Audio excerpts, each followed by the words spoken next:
The royal class was considered a special unit at the temple. The curriculum was aimed at raising talents in various fields for the benefit of the empire. Only real geniuses could get to this place, people with outstanding abilities and unlimited potential.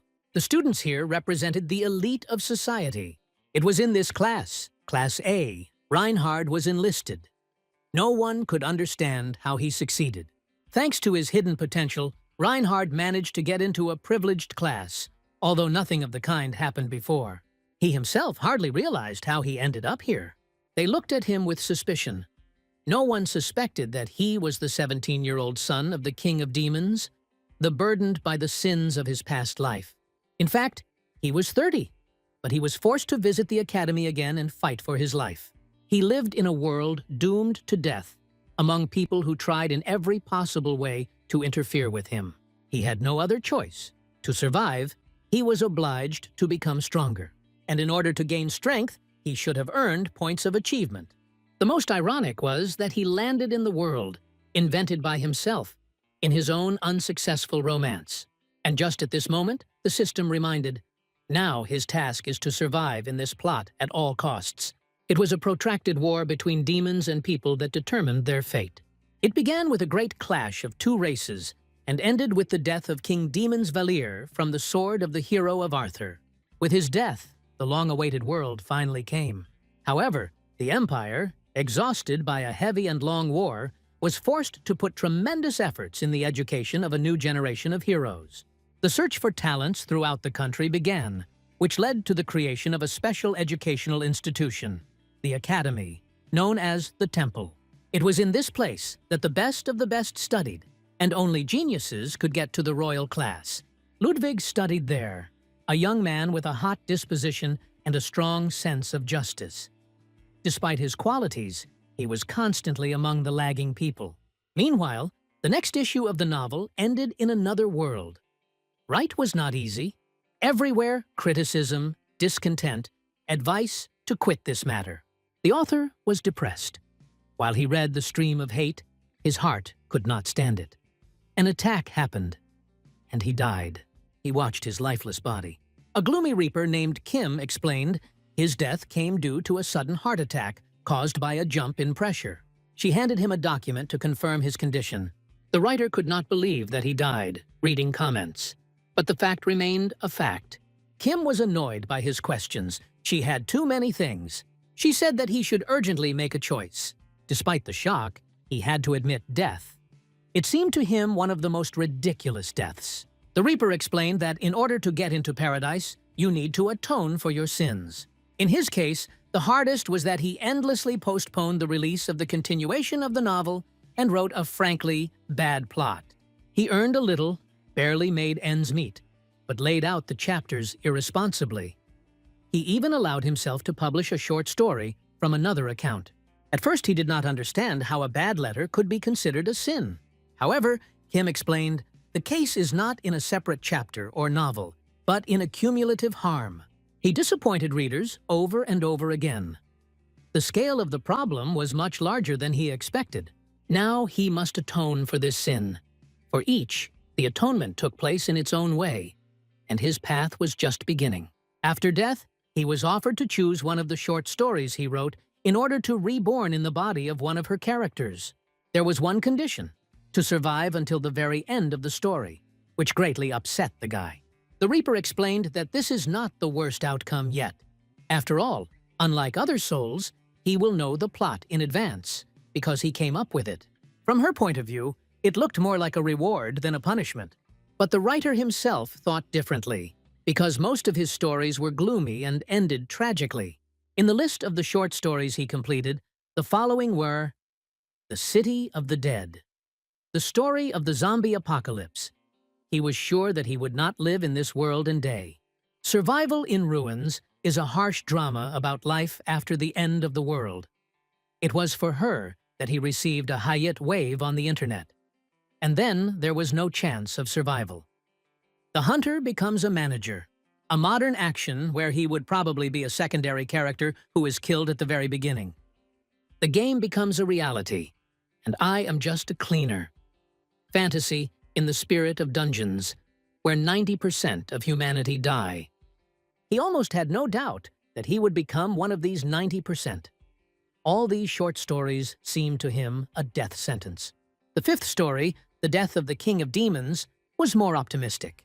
It was a daily story about life at the academy after the end of the Great War. The chief antagonist was dying at the very beginning, and the plot was built on events after his death. It was because of this story that the author died. After all, a flurry of criticism fell upon it. But, paradoxically, it turned out to be the best option. He hoped to get the role of an ordinary student. The Reaper rushed him with a choice. She was ready to send him to the world of the city of the dead. The writer insisted on the death of the King of Demons. Reluctantly, but she agreed and wished him good luck. With one cotton, she moved him to the new world. He ended up in a medieval castle. Horns on the head, strange clothes. Everything indicated that it was not a dream. A status window appeared, and he found out with horror. He was reborn to Arquidamon Valley Jr., 17 years old, the son of the King of Demons. It was one of the worst options. The novel himself began with the death of the King of Demons, and now he is his son, who ended up at the epicenter of events. Right at that moment, explosions shook the castle. A new notice appeared. The prologue is activated. Mission: to escape from the castle of the King of Demons. He was frightened, seeing the dead body of the creature. The battle has already begun. Panic covered him. He had neither military skills nor allies. He fell at the time of the destruction of the castle into the body of a character, which did not even exist in the original version of the novel. He became no one, the prince of the dying demonic kingdom. Blows poured on the castle. The building burst at the seams. He fled without stopping, cursing everything that was happening. The writer felt deceived. Didn't they promise that he would be in the short story with an advantage? Where is it?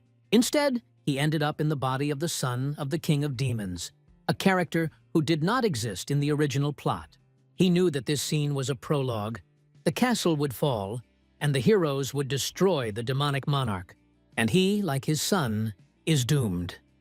If he is seized, there will be no doubt in the outcome: execution. He tried to figure out how to survive. According to the status window, he had neither strength nor magical skills. Only knowledge of the local language was his weak consolation. If he got the role of the King of the Demons himself, then he would have a chance to escape or negotiations. But now all that remained for him is to run. He rushed into the castle's vault, hoping to find at least something useful. However, there were only piles of garbage. The reason why the army of demons and fell. Everything is useless. Until his gaze caught up for a magic book. He remembered. It was this book that he himself added to the short story. For characters without magical abilities. With trepidation, he flipped through the pages and found the teleportation spell. A ray of hope flashed in his eyes. Without hesitation, he activated him. But nothing happened. He was still standing in a crumbling castle. The system derived the message that the spell is cancelled. Panic covered him with her head. He had no time left. The only thing he could now beg for mercy. And then he remembered the reincarnation. This is a magic that allows you to take the appearance of another person. He had a plan. To change his appearance, get into prison under the guise of a prisoner, and then to escape with the prisoners when the Imperial Army came. He activated magic, changed his appearance, and entered the dungeon. But inside, it was awaiting horror. The stink is rotten fish, with an admixture of iron. The guy felt that he had come for something soft. Having a look, he saw a human hand. In horror, he recoiled and fell. His hands were in the blood. The corpses were lying on the floor. Everywhere, piles of torn bodies. He never wrote this in his short story. It was supposed to be a romp at the academy, not a horror in the spirit of hell. He faced a choice: to run or pretend to be dead. The guy noticed an obscure figure in the distance. This meant that someone survived. Approaching, he saw a girl sitting near the woman's body. It became clear that she was still a child. Seeing him, she was scared. The boy tried not to scare her even more, explaining that he was also prisoner and did not pose a threat. He tried to find out whether she was in order, but the girl continued to be silent. not looking away from the dead body. The guy decided to calm her down and offered to wait for help together. However, he felt that he was too persistent and causes distrust. The boy admitted that he was also scared because they were in the castle of the King of Demons. Despite the tension, the girl suddenly spoke and invited him to sit next to him. He sat down. The situation remained awkward, but it was better than silence. It seemed to him that the girl considers him too calm, although in reality he was covered by fear. If his plan fails, he will be caught and killed. In the cloak pocket, he found the cookies found earlier in the pockets of the costume. He did not feel hunger, but suggested that the girl could be hungry and offered her food. At first she hesitated, but still took the cookies, bite off very little. Perhaps she did not like such products or simply did not trust him to the end. He tried to encourage her, counting on the soon arrival of the Imperial Army. Soon, steps were heard in the corridor. A man entered the camera, accompanied by soldiers. Their reaction seemed strange to him until he understood. This man recognized the girl. The man kneeled down in front of her with relief and began to apologize for the fact that they could not save her before. So he found out that the girl is Charlotte d'Ardias, the first princess of the d'Ardias Empire. The system confirmed the completion of the prologue and charged him with the points of achievement. The flag of the Empire fluttered over the camp. The soldiers guarded them carefully. Saved with the princess turned out to be a strategically correct, but also an extremely dangerous decision. Now he was in a hopeless situation. His salvation was led by a man from the highest circles, and this only complicated the situation because he was a demon hiding under a low-rank spell. If someone applies the scattering magic, everything will end. The princess asked to take care of him as he allegedly saved her. In addition, the girl was a character who did not exist in his original short story, which meant that the plot began to develop outside his control. She expressed gratitude and worried about him, promising to ensure his return home. However, to her question, where he came from, he could not answer. Not a single name for the cities that he wrote in the short story surfaced in his head. Fortunately, the girl explained his confusion with a shock experienced and promised to help restore memory. The guy realized that he was just lucky that she was naive and kind. The servants have already received instructions to help him, and he understood that it was impossible to refuse now. He knew internally she could not keep his promise. Everything indicated that the girl would soon be killed. In the original story, there was neither her nor the details of her content in the Castle of Demons. This meant that its existence was generated by the system, and he knew nothing about her future. But there was Berthus, the character he created, and it became clear that with a real struggle for the throne between them, confrontation could begin. He thanked the princess again. The guy felt that she did not realize how many tests fate had prepared her. The young man felt an internal conflict. At heart, he would prefer a girl to die, and not himself, but such thoughts would cause him a disgust. The princess, despite her age, was just a child, and he considered it his duty to warn her of danger. Later, she referred to digestive problems and asked Lenz to bring a doctor. He hesitated, because his duty was to defend the princess, but in the end, he obeyed the order. As soon as he left the room, the girl's behavior changed dramatically. With cold confidence, she apologized to the guy, explaining that his death could be inevitable. The girl hinted that inside the camp almost all are her potential enemies. This also applied to her half-brother, Berthus, who, she believed, intends to kill her. He could arrange everything as if she had died in the castle of the King of Demons. According to her, both were planned to be liquidated without a trace. The guy asked if it was possible to rely on the knights, but she made it clear that even Lenz did not cause her trust. Nevertheless, the girl assured that she would keep her promise to help him until he restores his memories. She had an escape plan. The princess was going to distract the attention of the guard so that the guy could perform the necessary actions. He did not understand why it was so important for her to entrust such an important mission to him, but he realized that their life depends on this. She said that Sir Francis was devoted to the royal family and can help them. The guy doubted whether it was possible to trust Francis, but the princess assured him that he had already proved his loyalty, saving their life. He realized that if it is really so, they have a chance. The boy was ready to fulfill any of her request. The princess decided to act and take on the role of the bait. distracting the attention of the knights while the guy will fulfill his task. She left the tent and announced the desire to inspect the barracks. The guard protested against such an idea. They were distracted, and this allowed the guy to leave the tent imperceptibly. He did not know where to look for Francis, but soon collided with a knight who told about his goal.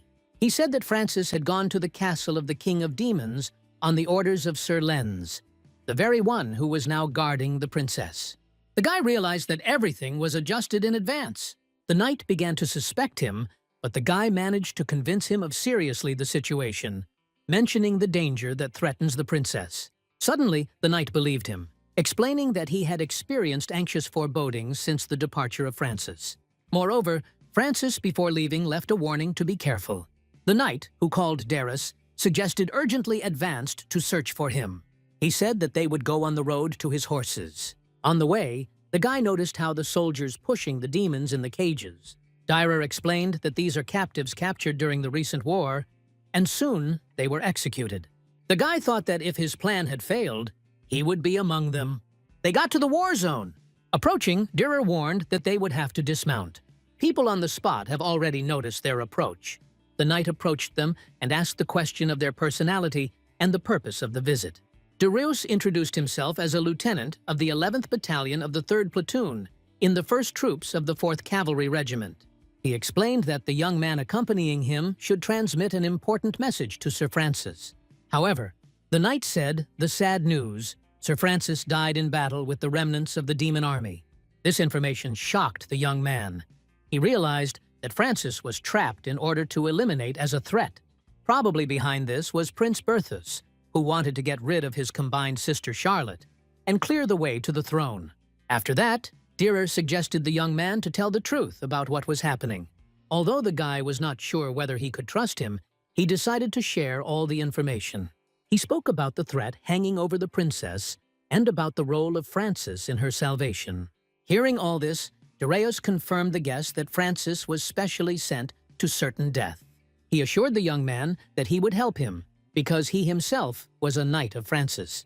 Together they went to the castle and penetrated the room where the young man had previously searched for a way to get out. There he found the scrolls of teleportation and a magic book, which surprised and alerted Darius. However, sudden steps violated their searches. Knights, faithful to the Duchy of Solarian, were nearby. This duchy supported Berthus, and the knights clearly wanted to eliminate everyone who could interfere with his elevation. Trying to avoid detection, Darius and the young man hid, but were found. Darius ordered the guy to hide behind him, preparing for the battle against 3 opponents. Meanwhile, the young man thought how he would like the Gargulea statue to come to life, as is the case in stories. Suddenly, the statue really set in motion and frightened the knights. Taking advantage of the moment, Darius grabbed the young man and they fled, leaving Gargulea to restrain the enemies. Together with Darius, they raced on a horse away from the castle. He could not understand how Gargulea came to life, but the young man did not give a clear explanation, referring to accident. I did not want to lie, but there was no choice. Behind them began the pursuit. There were many pursuers, and they were well armed. Using the spell, the young man accelerated the horse, but even at the same time, it was possible to break away only for a short while. Enemies shot from crossbows, approaching closer. Darius noted that magic does not act on the knights pursuing them. The young man knew the reason. These were elite fighters trained in the temple, and not to stop them with ordinary methods. He decided to use the bypass, to influence the knights themselves, but on their horses. Some of them were knocked down with magic, but it was not enough. Their own horse was tired, its speed fell. There was a threat to be overtaken. At that moment, demons came across the way, among whom was a goblin. The young man felt an unfamiliar power inside himself. One of the abilities of Archidemon Valir the Younger, called the Power of the Demon. This force was transmitted to the goblin, which, instead of attacking them, headed against the pursuers. Darius realized that they were lucky again, but began to suspect that the satellite had extraordinary abilities. Now, however, it was not the time to find out the truth. The most important thing was to save the princess. Upon arrival at the camp, the couple tried to break through to the princess, but her tent was guarded by the knights. Darius was distracted by force, and the young man penetrated inside. He grabbed the princess and activated the scroll of teleportation, which transferred them to the capital of the Guardium Empire. The prologue successfully ended. The salvation of Charlotte de Ardias became a historical event that changed the future. They ended up in the capital. He carefully drawn the details of this city in his book and often dreamed of getting here. But in reality, the city was not what it imagined. Charlotte was scared, learning that Sir Francis was killed by enemies. De Rose followed them using the second scroll of teleportation. The knight asked the guys if everything was all right with them. The princess turned to a man with the question of his personality. He introduced himself and said that he had to escort her to the palace. The group hit the road. On the way, the knight direr in detail told the princess about everything that they had to do in order to save her. The young man, who was walking at the end of the detachment, listened carefully. The events described by the knight seemed implausible to him. Gargally, who revived at a critical moment, unexpected help from the goblin, his own skill in using the motion scrolls. All this looked suspicious. He understood that the princess was not stupid, and sooner or later he would begin to ask questions. Therefore, I decided to disappear. The guy was behind the detachment, lost in the crowd, and was alone. Sitting on the street, he thought about how sorry he looked. He regretted that in the short story, he did not provide for the opportunity to eat mana to the demons. It was an omission. Suddenly, the system proposed the function of creating such an ability. This required experience points that could be earned by completing tasks. However, most quests seemed stupid and unrealistic to him. Among the abilities in the system, he also discovered the function of revision, the ability to adjust the parameters of the world. This made it possible to make changes in the course of events, but without the right to destroy the world itself. There was even a previewing option, but she also demanded points. Soon, the system provided a new task, and a hint appeared on the screen to go to the shop. He went to the city's trading area, hoping to sell his scrolls. Bypassing the benches one after another, he offered his magic scrolls, hoping that this was the goal of the task. But the sellers refused. They considered scrolls a fake. In one of the shops, he was offered to redraw one of the scrolls for money. He knew that he would not be able. In addition, he did not want to endanger a man who subsequently could buy such a scroll. He refused and continued the search. Only one shop remained, and he entered it, cherishing the last hope. He was met by the seller, who immediately asked why he came. He said that he wanted to sell the scroll. She took one of them in her hands and instantly recognized the structure, a logical formula characteristic exclusively for demons. The girl tried to find out where he got such scrolls and why they were herself. At that moment, the guy realized that he was again in a dangerous situation, and possibly under the threat of exposure. He had to tell where these scrolls came from, and that he saved the princess. The girl doubted his sincerity, but still believed. She decided to help the young man and laid a spell of purification from the spell of oblivion. The guy tried to stop her, but he did not succeed. He again gained a true demonic form. The girl found out, recognized her master, and fell to his knees. She introduced herself as Ilaris, a member of the demonic group. Ilaris turned out to be a vampire introduced into the human city. She called other demons in the region, Sarkagar and Loyar. Ilaris hoped that now they would be able to revive demonic power in the capital. The young man, however, did not want to return to war and murders. The night came. Ilaris remained nearby, protecting him and guarding his dream. The guy was curious what a demon he was. Ilaris, without hesitation, replied that she was very good. He knew that it was a lie, but did not argue. He was curious where Ilaris was going to sleep. The girl replied that next to him. Previously, they did not talk about this. Despite all his fatigue from the new reality, he experienced light warmth from its presence. The night's silence gave calm in this unexpected union of the demon and the vampire. The next day, along with Ilaris, they went to a meeting with the surviving demons. The crowd was glealed. He understood their joy.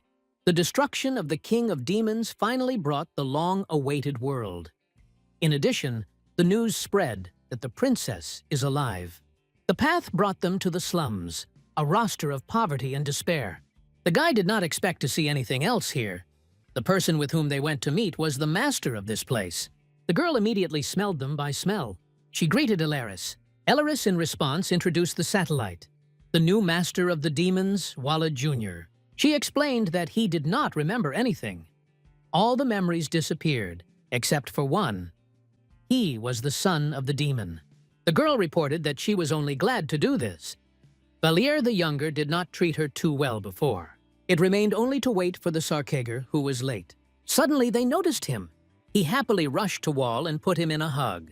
The guy only hoped that he would be released, more likely.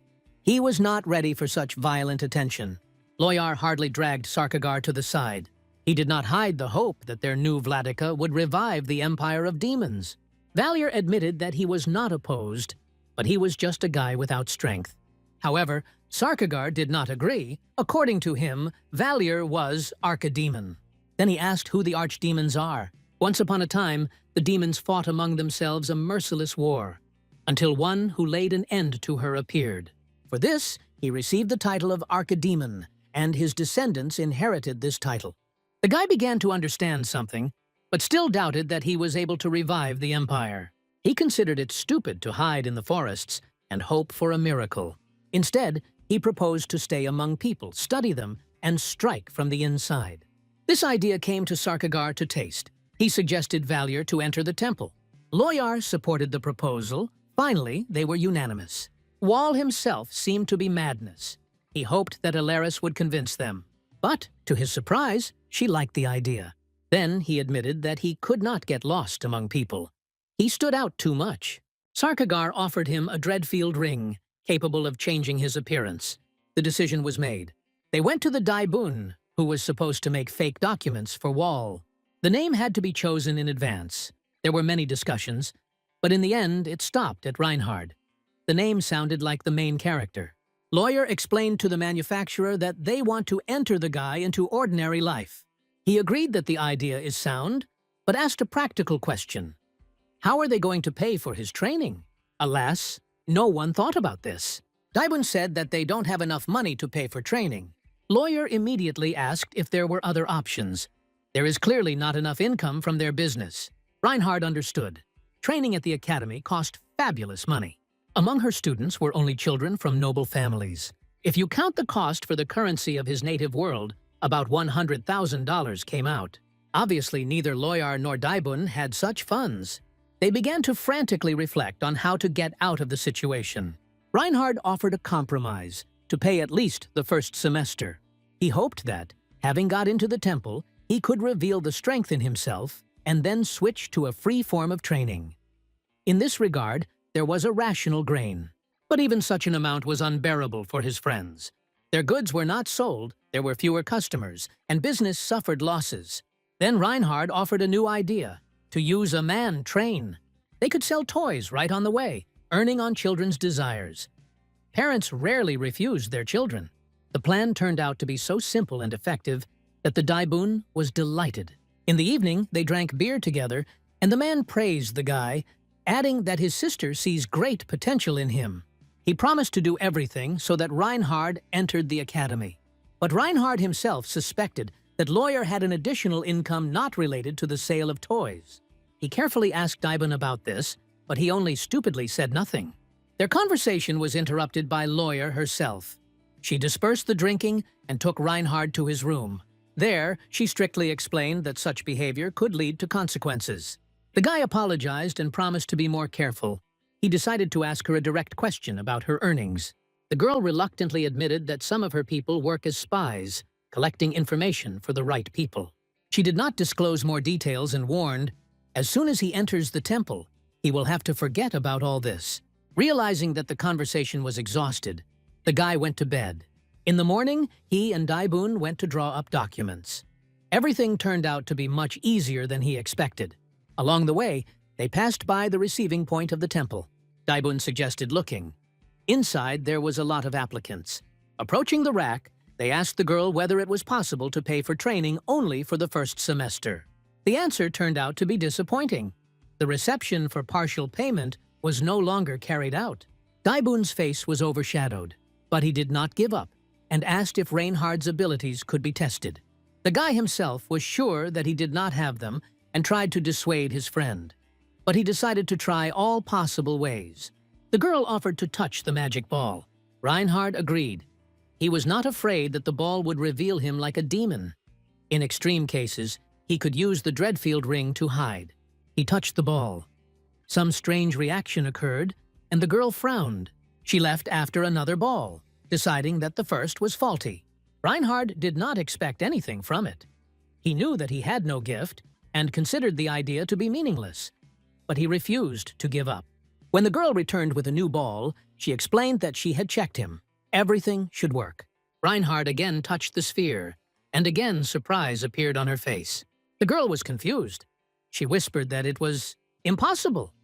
Daibun demanded an explanation. It turned out that the result of the scan was potential. This is not a talent, but a fairly high indicator to achieve a lot with proper efforts. She added that they usually voice such results to applicants. This is the policy of the temple. However, now the result was special. Potential for everything. Reinhard did not believe his eyes. The world opened before him in a new light. They met with Loyar and discussed the results of the audit. Deben shone with joy. Among them was a genius. He enthusiastically repeated that he knew. An unusual power was hidden in Reinhard, but Reinhard himself did not share their enthusiasm. He felt anxiety. The world opened all the ways to him. He could become anyone, a magician, a swordsman, an archer. All that is needed is achievements, and if he earns them, he will be able to find any talent. This gift, unlimited potential, frightened it. Daibun noticed his detachment. Reinhard assured that everything was in order, although in fact, it was another load on his shoulders. He knew. Now he may have to study not in a regular group, but in the royal class, the elite group of the Academy of the Temple. These students lived in the apartments, received a scholarship, had access to any classes, and were considered the greatest hopes of the empire. Alaris was delighted, but Reinhard himself, no. When she asked that he was staring, he did not find what to answer. Indeed, in this very class, the protagonist of his short story, The Death of the King of Demons, Ludwig, should soon appear. Reinhard knew. Ludwig hated this class for their arrogance and ridicule. But in the course of the plot, everything changed. He came closer to his classmates and became part of their team.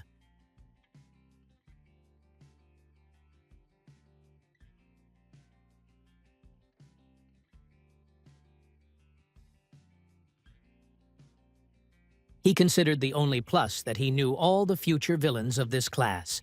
It was his trump card. Alaris assured that they would support him. He did not understand why she, with such stubbornness, wanted him to study in the temple. Perhaps, if he really becomes powerful, as Sarkagar wants, he can change his mind and untie a new war. But Alaris believed in the opposite.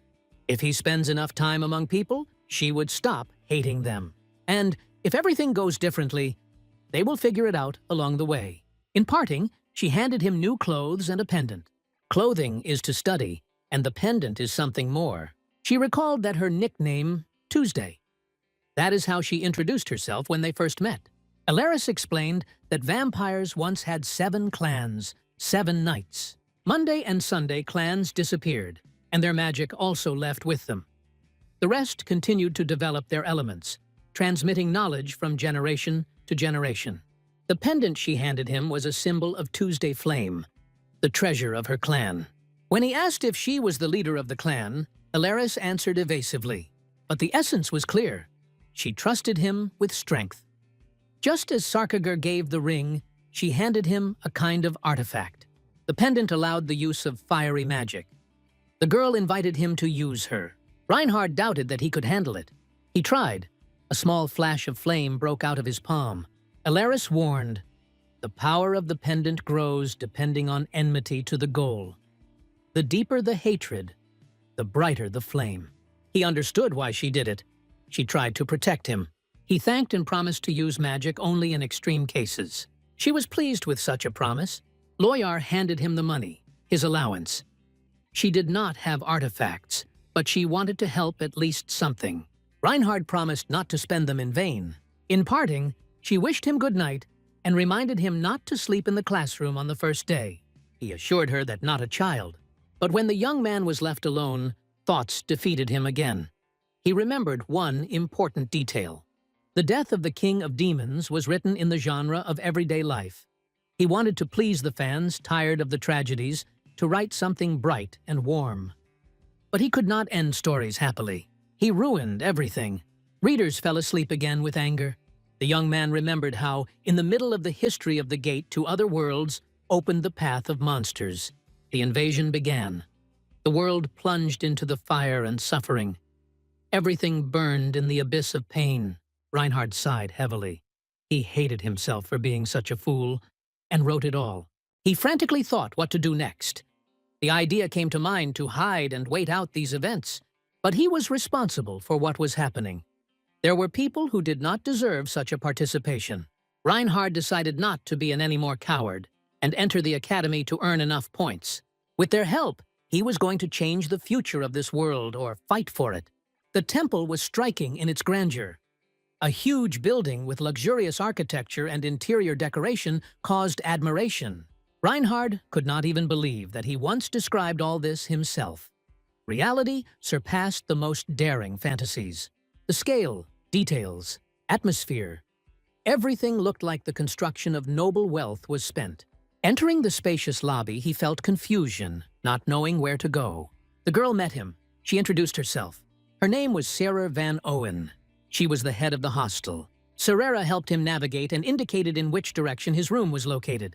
The door opened with a map, and an incredibly spacious and luxurious room appeared before him.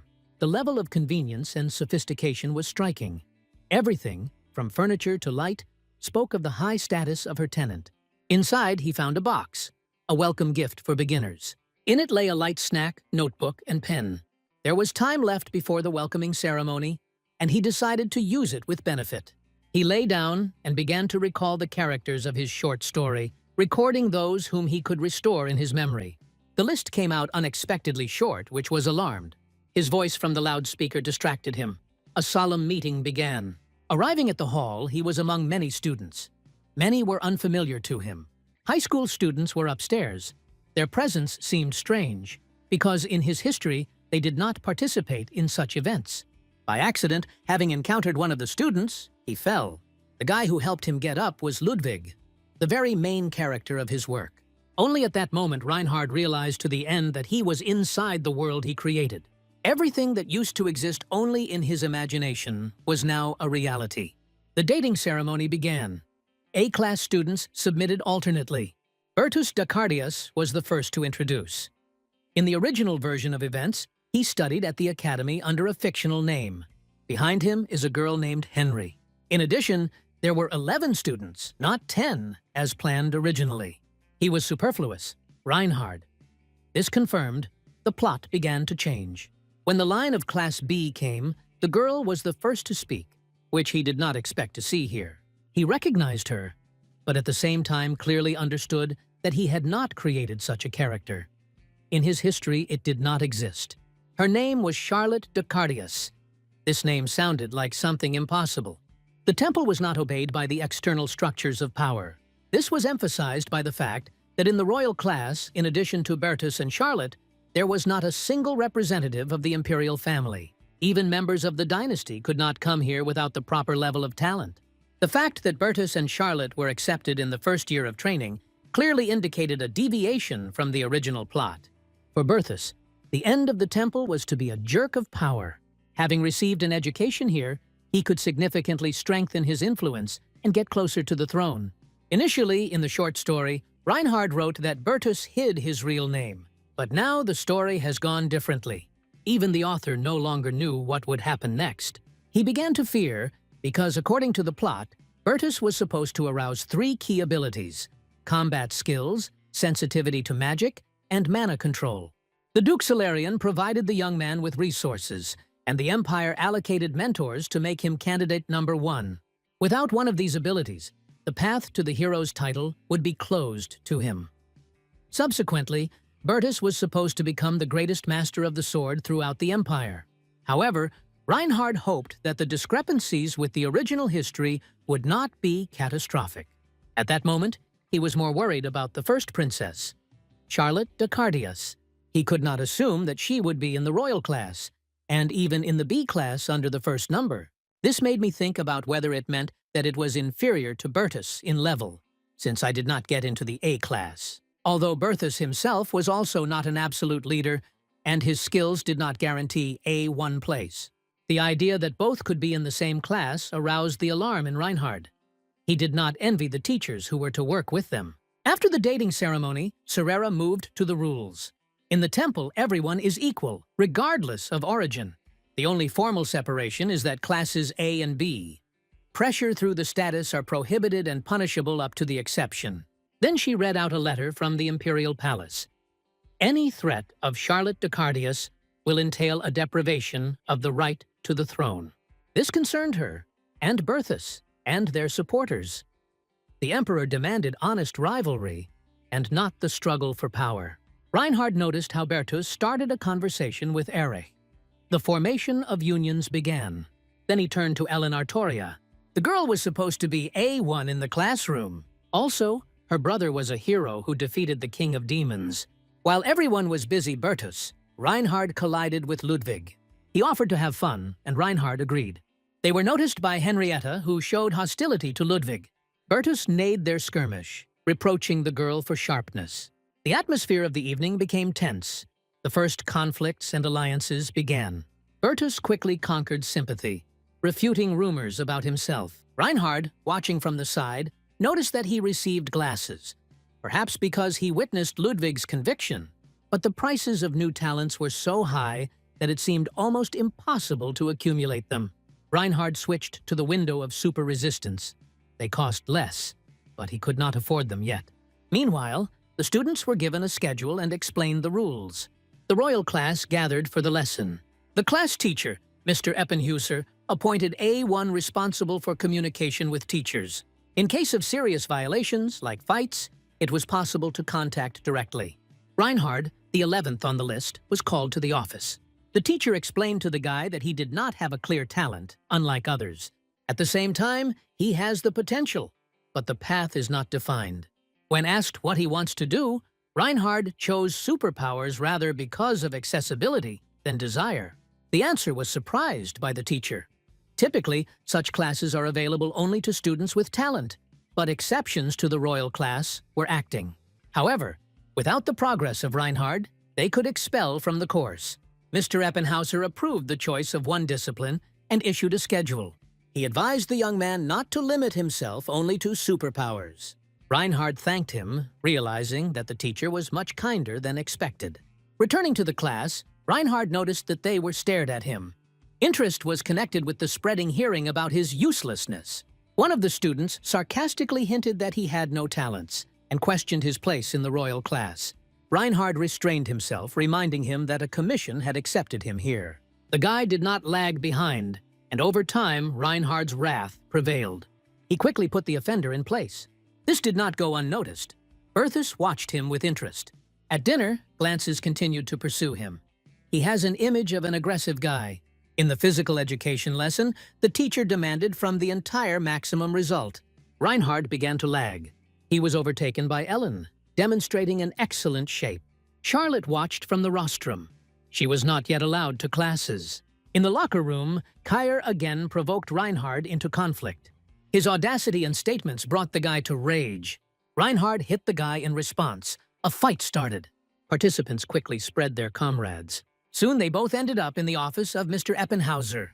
The teacher demanded an explanation. The enemy accused Reinhard, claiming that he was the first to insult him. Reinhard confirmed that he really started a fight, but added that this was not unfounded. When the teacher asked for an explanation, Reinhard said that the Students' Act defended the honor of the temple. He explained that he questioned the honesty of the admission commission, actually accusing her of corruption. These words touched the teacher, for whom devotion to the temple and the empire was the principle. As a result, the Eppenhauser released Reinhard back into the class, leaving Kyer for an additional conversation. Returning, Reinhard noticed the gaze of classmates. When Mr. Eppenhauser entered the class, it became clear that the conversation with Kyer gave the desired effect. He no longer molested. Calling the students to calm, the teacher asked them to complete the test. After a tense day, everyone was allowed to leave the temple.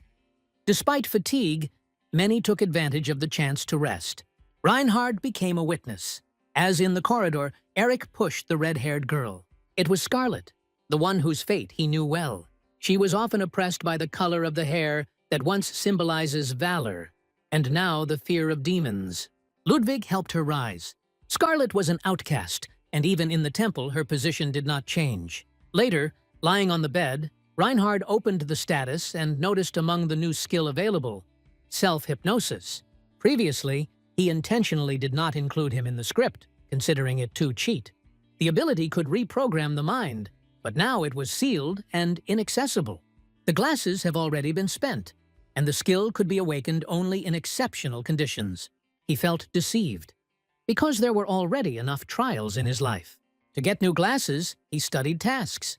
One thing, to write a love letter with subsequent refusal, gave only 100 points. Another, to achieve recognition of love, offered 1,000. This could solve his problem. He began to build a plan. On the main street of the training complex, cafes and core were located. There was a relaxed atmosphere. In one of the institutions, the students discussed Reinhard. His outbreak of rage rallied them. Conversations switched to girls. At that moment, an unknown girl unexpectedly approached one of the students. She handed him a note and offered to leave. The note contained a declaration of love. The girl was interested in whether he was free. The guy replied that he was not meeting with anyone and accepted an invitation to a date. His friends were in shock. No one understood why he got the attention. Later, Reinhard changed. Women's clothing was dropped. He was disgusted with himself. He felt as if he had sold his soul in exchange for 1,000 points of achievement. But formally, the task was completed. Now, however, a new mark has appeared in the task window. The following tasks can only be performed in the Reinhard body. The next task caused him an internal protest: to go on a date with Canolan, continuing to portray the girl. The remaining tasks were even worse: to write a love letter to a classmate and get a refusal. It was painful, but he understood. There was no choice. He decided. To minimize the risks, he chose a goal with a cold, indifferent disposition. It was his classmate Ellen Artoria, A2. Helene focusedly honed the blows with a wooden sword, completely immersed in training. At that moment, Reinhard approached her and, without saying a word, handed the envelope. She turned it around, glorified her eyes through the contents, and gave it back. He just nodded, silently took the letter, and left. The task was completed. The refusal was received. The points of achievement are accrued. However, the next day the situation only aggravated. He was embarrassed, and he hoped that he could avoid meetings with Helen at least in the classroom. But the theory, to his misfortune, took place with them jointly, and the practice immediately followed it. Engagement in swords. Helen demonstrated excellent equipment. Her movements were honed and confident. On the contrary, Reinhard could barely hold the sword in his hands. The instructors looked at each other. They obviously did not see in him either a combat spirit or a class corresponding to the level of the royal line. To clarify the situation, it was decided to arrange an indicative sparring between him and Helen. He squeezed the hilt of the sword with all his might, but did not even have time to come to his senses, how she had already disappeared from the field of view. In the next instant, her wooden sword hit him exactly along the neck. He woke up already in the infirmary. Helen sat nearby. She looked worried and immediately began to apologize. She was sincerely sorry. She did not know that he could not fight. By that time, dinner had come. Reinhard tried to get up. Helen immediately rushed to his aid. Then he invited her to have lunch together. The girl agreed. He decided that the time had come for little revenge. Reinhard took her into a specific institution where he ordered something called the dead soup. The dish looked and smelled of disgusting. Helen, embarrassed, hesitated, but Reinhard convinced her that it was unusually tasty. He watched with a secret triumph how it gained courage and takes a sip. Her face grimaced. The girl tried to understand why this dish exists at all and who eats it. Nevertheless, Helen finished everything to the last spoon, and only at the end, she promised that she would never touch such a dish again.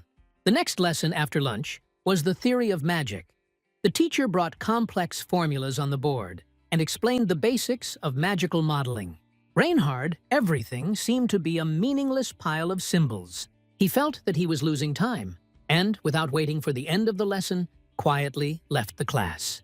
The next lesson, The practice of susceptibility to magic turned out to be much more pleasant. He fell asleep under the soothing voice of the instructor. Waking up, he noticed that everyone else was also asleep. Apparently, this was the secret of the popularity of these classes. Then there was a lesson in the control of superpowers. Already from the threshold, the teacher began roll call, and Reinhard suddenly heard a familiar name, Charlotte. Soon, practical classes began. The teacher praised Liana, noting her exceptional control over his abilities. Reinhard noticed how Charlotte left the lesson with the instructor. He became interested. Why does she train separately? There were two explanations. Either her rare abilities awakened, or she entered the academy, formally declaring talents that she actually did not have.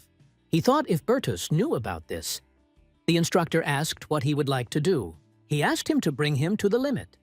She was surprised. Then he explained that he needed to fall into a state of threat of life. This is the only way to arouse the ability that still slept. The instructor categorically refused. However, she allowed him to continue to attend classes. When the lesson ended, one of the students approached him in the corridor. He was irritated by the fact that Reinhard attends classes to control superpowers, while not possessing abilities as such. He calmly explained that he was walking just for this, to arouse them. The guy warned Reinhard that he would fry him as soon as he saw in the lesson next time. Reinhard's hidden anger flashed. Offended to the depths of the soul, the classmate activated the flame. Reinhard immediately hit him on his cheek. An angry guy rushed at him, but received a second blow. Reinhard did not restrain himself, explained that it was self-defense. He threatened to pull the guy's eyes if he reaches him again. When the time of dinner came, he noticed that the students did not take his eyes off him. Rumors about his skirmish scattered around the academy, and now they began to be afraid. Bertus approached him. He wanted to talk. The prince invited Reinhard to a personal conversation. He immediately decided to clarify the situation. According to him, this meeting was not initiated by him. The comrades asked Bertus to deal with those who keep everyone in fear. Bertus also set out the point of view of the rest. Most are sure that Reinhard either comes from the royal family or has some kind of secret powerful origin.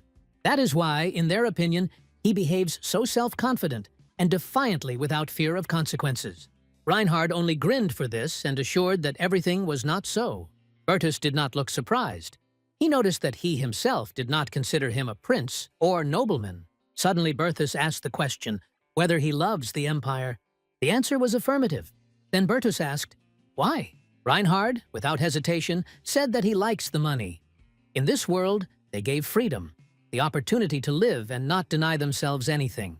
Bertus, contrary to expectations, smiled and admitted that he liked such a position. He asked Reinhard to be careful. Do not run into conflicts unnecessarily. Such examination demanded the ability to get along with others, and with this, he had difficulties. Bertus said that they will still have a more serious conversation ahead. But until he is convinced of the reliability of Reinhard, this topic will remain closed. He left, leaving Reinhard alone with his thoughts. This guy, Bertus, really scared him with his insight and confidence. A few days have passed after the conversation with Bertus.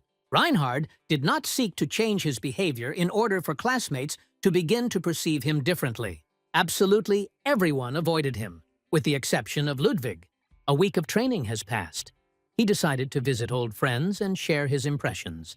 Going to Loyar, he heard from her a question regarding rumors that representatives of royal blood were studying at the academy. He confirmed that this year the prince and princess are really here. Reinhard asked her to find out anything about Charlotte's abilities. She promised to help, but also warned it is not worth contacting Elleris or Sarkagar, followed by observation. So far, only classmates followed him, and this was not a danger.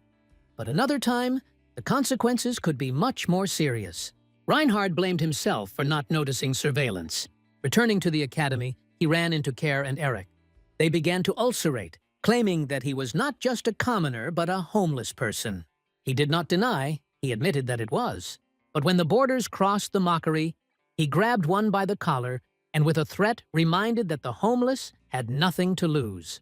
He also warned the second, if they once again follow him, the consequences will be painful.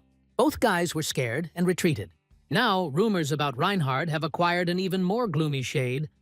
They began to be afraid of him. He returned to the room and lay on the bed. He was not too concerned about the conversation that he was a homeless and crazy. It was much more important to unlock the superpowers. Suddenly, they knocked on the door. Reinhard opened with irritation, waiting for another provocation. But Ellen was on the threshold.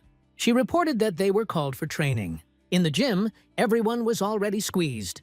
Ellen immediately joined the guys. Reinhard remained standing. The girl tried to give him an instruction, demanding submission. However, her pressure did not impress him. Such an attitude brought her to rabies. The high school student tried to force Reinhard to push up, but he ignored her instructions. He considered her too weak to order her like him.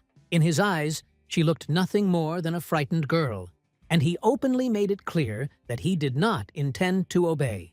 The girl was confused by his insolence and eventually retreated. Reinhard, remaining in the hall, said that the time of the end has already come, and therefore he would go to his room. He was surprised to note that the rest still remain on the floor. When he asked the reason, the guys explained, "Such training is a tradition. This year was followed by students of Class A of noble origin, and this task was entrusted to the girl he pushed away." Henrietta went to Reinhard and asked who would be responsible for the consequences of his trick. She was afraid that high school students would hide the grudge and began to take revenge. Reinhard did not see the threat. In his opinion, if they begin to pester, you can always turn to the teachers. The girl accused him of selfishness and threatened him that if she had to leave the temple because of him, she would kill him. Reinhard suffered no threats and began a dispute. At that moment, high school students entered the hall. The girl, offended by Reinhard, led them along. One of them asked who insulted her. The conversation began with attempts to clarify the name and origin of Reinhard. He was mistaken for a representative of the nobility or even a member of the imperial family. He dispelled all the guesses, saying that he was a simple student. The high school student was outraged that someone without a high status dared to obscure traditions. He hit Reinhard, trying to put in place. Reinhard was not going to endure this. Despite the blows received, he grabbed the opponent by a weak place, threatening to tear off the genitals if anyone approached. The screams of pain spread around the hall. The rest retreated, frightened by his fury. He demanded that everyone get out with the victim. The girl, which caused the conflict, screamed in rage, calling him crazy. Soon, Adrian turned to Reinhard and asked to behave more noble, recalling that he was also a student. She was a second-year student and explained that she did not approve of the methods that her comrades were forced to resort to. Adriana warned Reinhard that such behavior could turn into serious problems in the future. In response, he noticed that if third-classers want to intimidate, then let them personally come. He will be happy to see how they will try to subjugate Berthus. Berthus did not like that his name was used, although Reinhard tried to justify himself, claiming that he had no evil intent. He asked what would happen if on Monday the guys would still accept the call. Reinhard replied that it would be funny to see how they would try to fulfill their threats. He was sure that everything would turn on the contrary. But Berthus had already begun to be annoyed, which made Reinhard be nervous. He even thought to use the ring to escape. However, the situation unexpectedly turned into a business channel. Since Reinhard took advantage of Berthus, now Berthus will use his services. He instructed Reinhard to follow Charlotte, with whom he sometimes intersected in the lessons. Reinhard had no way out, he agreed. Then Berthus asked how he communicates with classmates. Reinhard replied that even saved them.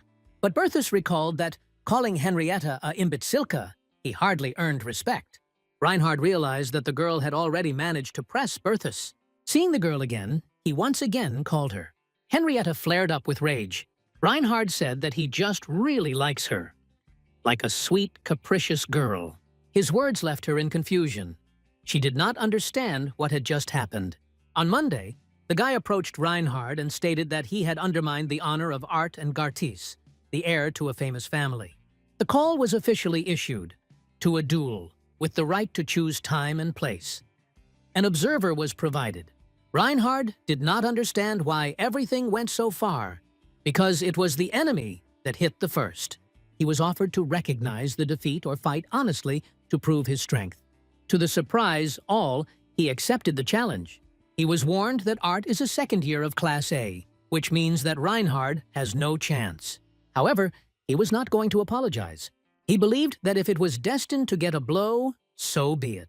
But his decision to participate in a duel was dictated not by madness, but by the desire to activate his only ability, self-hypnosis. He hoped that a stressful situation would help him do it. The system confirmed that the next important event will be a duel with art. The chances of winning were low, but even the defeat gave glasses. Reinhard felt that the result was already a foregone conclusion, but the reward would be in any case. The duel was appointed 2 weeks later in the training room of the hostel of Class A. Mr. Eppenhuser was appointed as an observer, who formed the consent of both parties.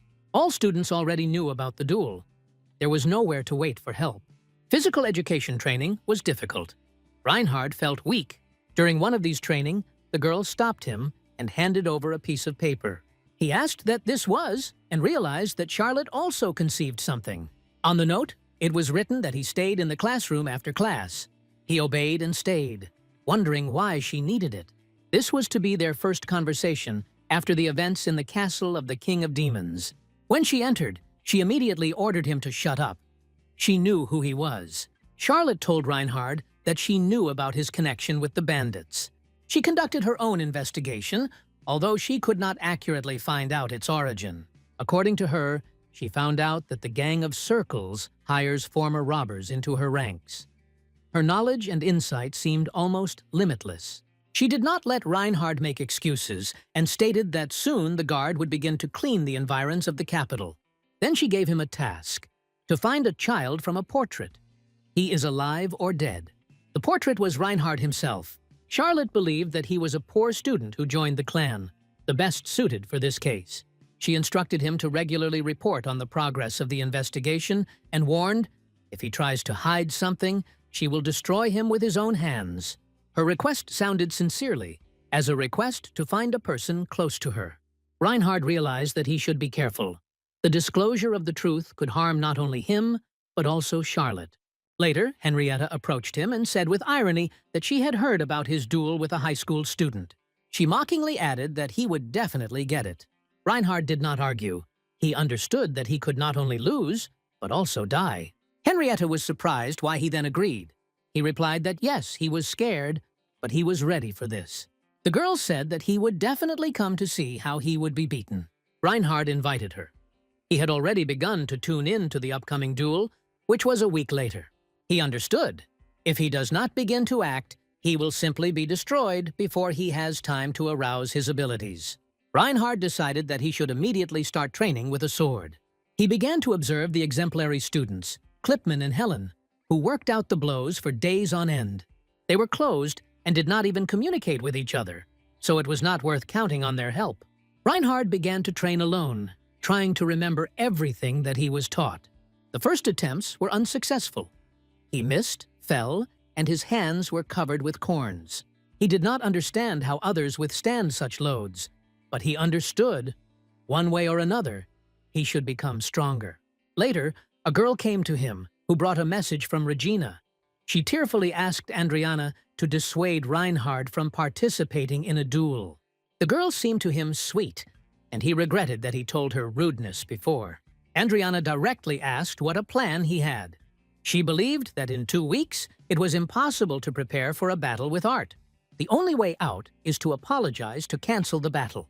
Reinhard replied that Arta did not think bad, simply believes that he should go through this test. Andriana did not understand what he had in mind. Then she took the sword and began to show him movements. Her technique was honed. She invited Reinhard to repeat after her. At first he did not succeed, but when she saw that he was painful, she helped him. The girl removed painful corns, healing his hands with the help of her ability. Adriana invited him to the morning training in the lobby of the hostel. The next morning, although Reinhard was very tired, he got up earlier than usual and came to training. Adrian suggested starting with a run to stretch the muscles. He barely managed after her, almost suffocated, but she insisted that he needed a strong body and endurance for survival and struggle. Training lasted 3 hours. Running, exercises, work with a sword. When Reinhard fell from fatigue, the girl supported him with divine force. She also advised to eat more and more often so that the body could cope with the loads. Reinhard first doubted, believing that the fatigue is moral, not physical. After training, he nevertheless went to the royal class kitchen to have a bite. There he met Helen, another permanent visitor to the kitchen, who, as he noticed, constantly eats a lot due to heavy training. Reinhard prepared a fried egg with a bacon and suggested that Helen try. She ate dried beef, which he considered tasteless. Helen quickly ate almost all the food and explained that she was very hungry. Reinhard was surprised at her appetite and even joked that she was eating like a hungry boar. He expected that after a joint lesson she would treat him to dinner. In his room, he watched that the body has not changed much yet, but the indicators, for example the number of mana, had grown a little. He understood that there was little time left before the battle, and it was necessary to arouse the skill of self-hypnosis as soon as possible. Reinhard was seriously configured. Important events were coming: a duel, relations with Bertus and Charlotte, the opening of the gate, and he did not have time for mistakes. Lunchtime has come. Helen came to the meeting and, as usual, began eagerly eating everything in a row. Reinhard was surprised to watch her. Despite her brutal appetite, there was something amazing in her. He did not expect that she would come, but, having heard that the next time she would be treated, thought, it turns out, their date will happen again? After lunch, he returned to the room. Thoughts about the upcoming disaster haunted. He felt helpless, but understood. You need to get together and do everything possible to prevent trouble. Later, he again went to training, and after it, exhausted and hungry, went to the dining room. There he met Helen again. Now she enthusiastically ate sausages. There was almost no other food left. Everything that could be taken was already lying on her tray. The girl explained that she was just too lazy to cook.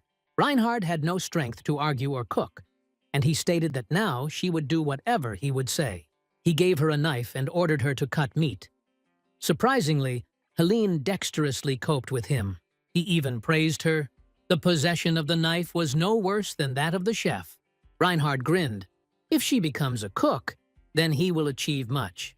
Then he instructed her to cut carrots, add rice, and stir. The food was ready.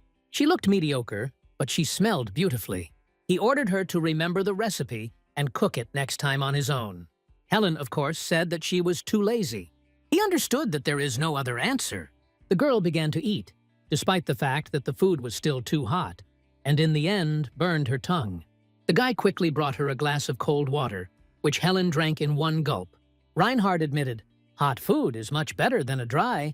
Helen, in turn, said that she had cooked everything. He recalled that it was he who gave the teams, but she continued to argue. In the end, Helen reluctantly agreed. They did it together. He had nothing to object. Tired, he returned to his room. There he was waiting for an unexpected guest, a maid who suddenly turned to him with the words, "Your Highness." She bowed, and Reinhard recognized Sarkagar in her amazement. He did not understand how he got into his room, but Sarkagar assured that it was not difficult. Sarkagar came to talk about the forces of the princess, about which Reinhard was previously interested in. According to him, various rumors went in the palace, but no one doubted that the princess had abilities. There was a risk that someone from Berthus's entourage could learn the truth through a cool curator or teacher responsible for the training of the princess. Reinhard asked what kind of threat he had in mind. Sarkagar suggested disguise and try to find out more information about her forces. Reinhard agreed that the situation is difficult. Perhaps she herself is afraid of her strength or does not want to be known about her.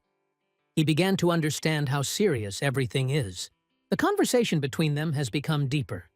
Reinhard felt that everything was reduced to the princess again. He told a friend, she is looking for him. And the Sarkagar was surprised at this. Sarkagar noted that the stay in the Temple of the Master was very dangerous. Charlotte began his search, and this meant that she would not be so just behind. Reinhard turned out to be between two lights, between his sister and brother. He realized that he would be useful until he continues to bring information to the prince and fulfill the assignments of the princess. In order not to become a burden, he had to please both and maintain interest. He understood that in the event of the slightest suspicion of betrayal, both would show cruelty. The situation was difficult, but he tried to think positively. Given the characters of Berthus and Charlotte, everything could be much worse. Ultimately, he was in a position when he could manipulate both. Sarkar admired the wisdom of his master. After another exhausting training, Adrian praised Reinhard, offering to relax a little before the next step. He asked why the girl does not use divine power in her own interests. Adriana explained that she considers such an increase unnatural, as from an awakening potion, which can ultimately kill. Strength restores the body, but does not make up for nutrients. That is why she insisted that he eat well after training. Reinhard realized divine power is just a stimulant. During training, he noticed Ludwig. Lenian and Dolphin were also with him. According to the scenario, Ludwig was supposed to play the role of a participant in all school conflicts, but now he remained in the shadow. He later headed to the dining room, where Helen reported that she would cook today. She decided to cook stew beef, a dish that she often ate at home. When asked if she prepared him before, the girl answered negatively. While she was cooking, Reinhard did not miss the opportunity to push her, especially when she gained salt. However, the dish turned out to be edible. When he joked that she would eat the whole pan, Helen only confirmed this. Reinhard admitted that he was glad to enter the temple. He explained that she looks like to ruin her family with one trip to the kitchen. Helen admitted that she came here not of her own free will. She was sent under duress.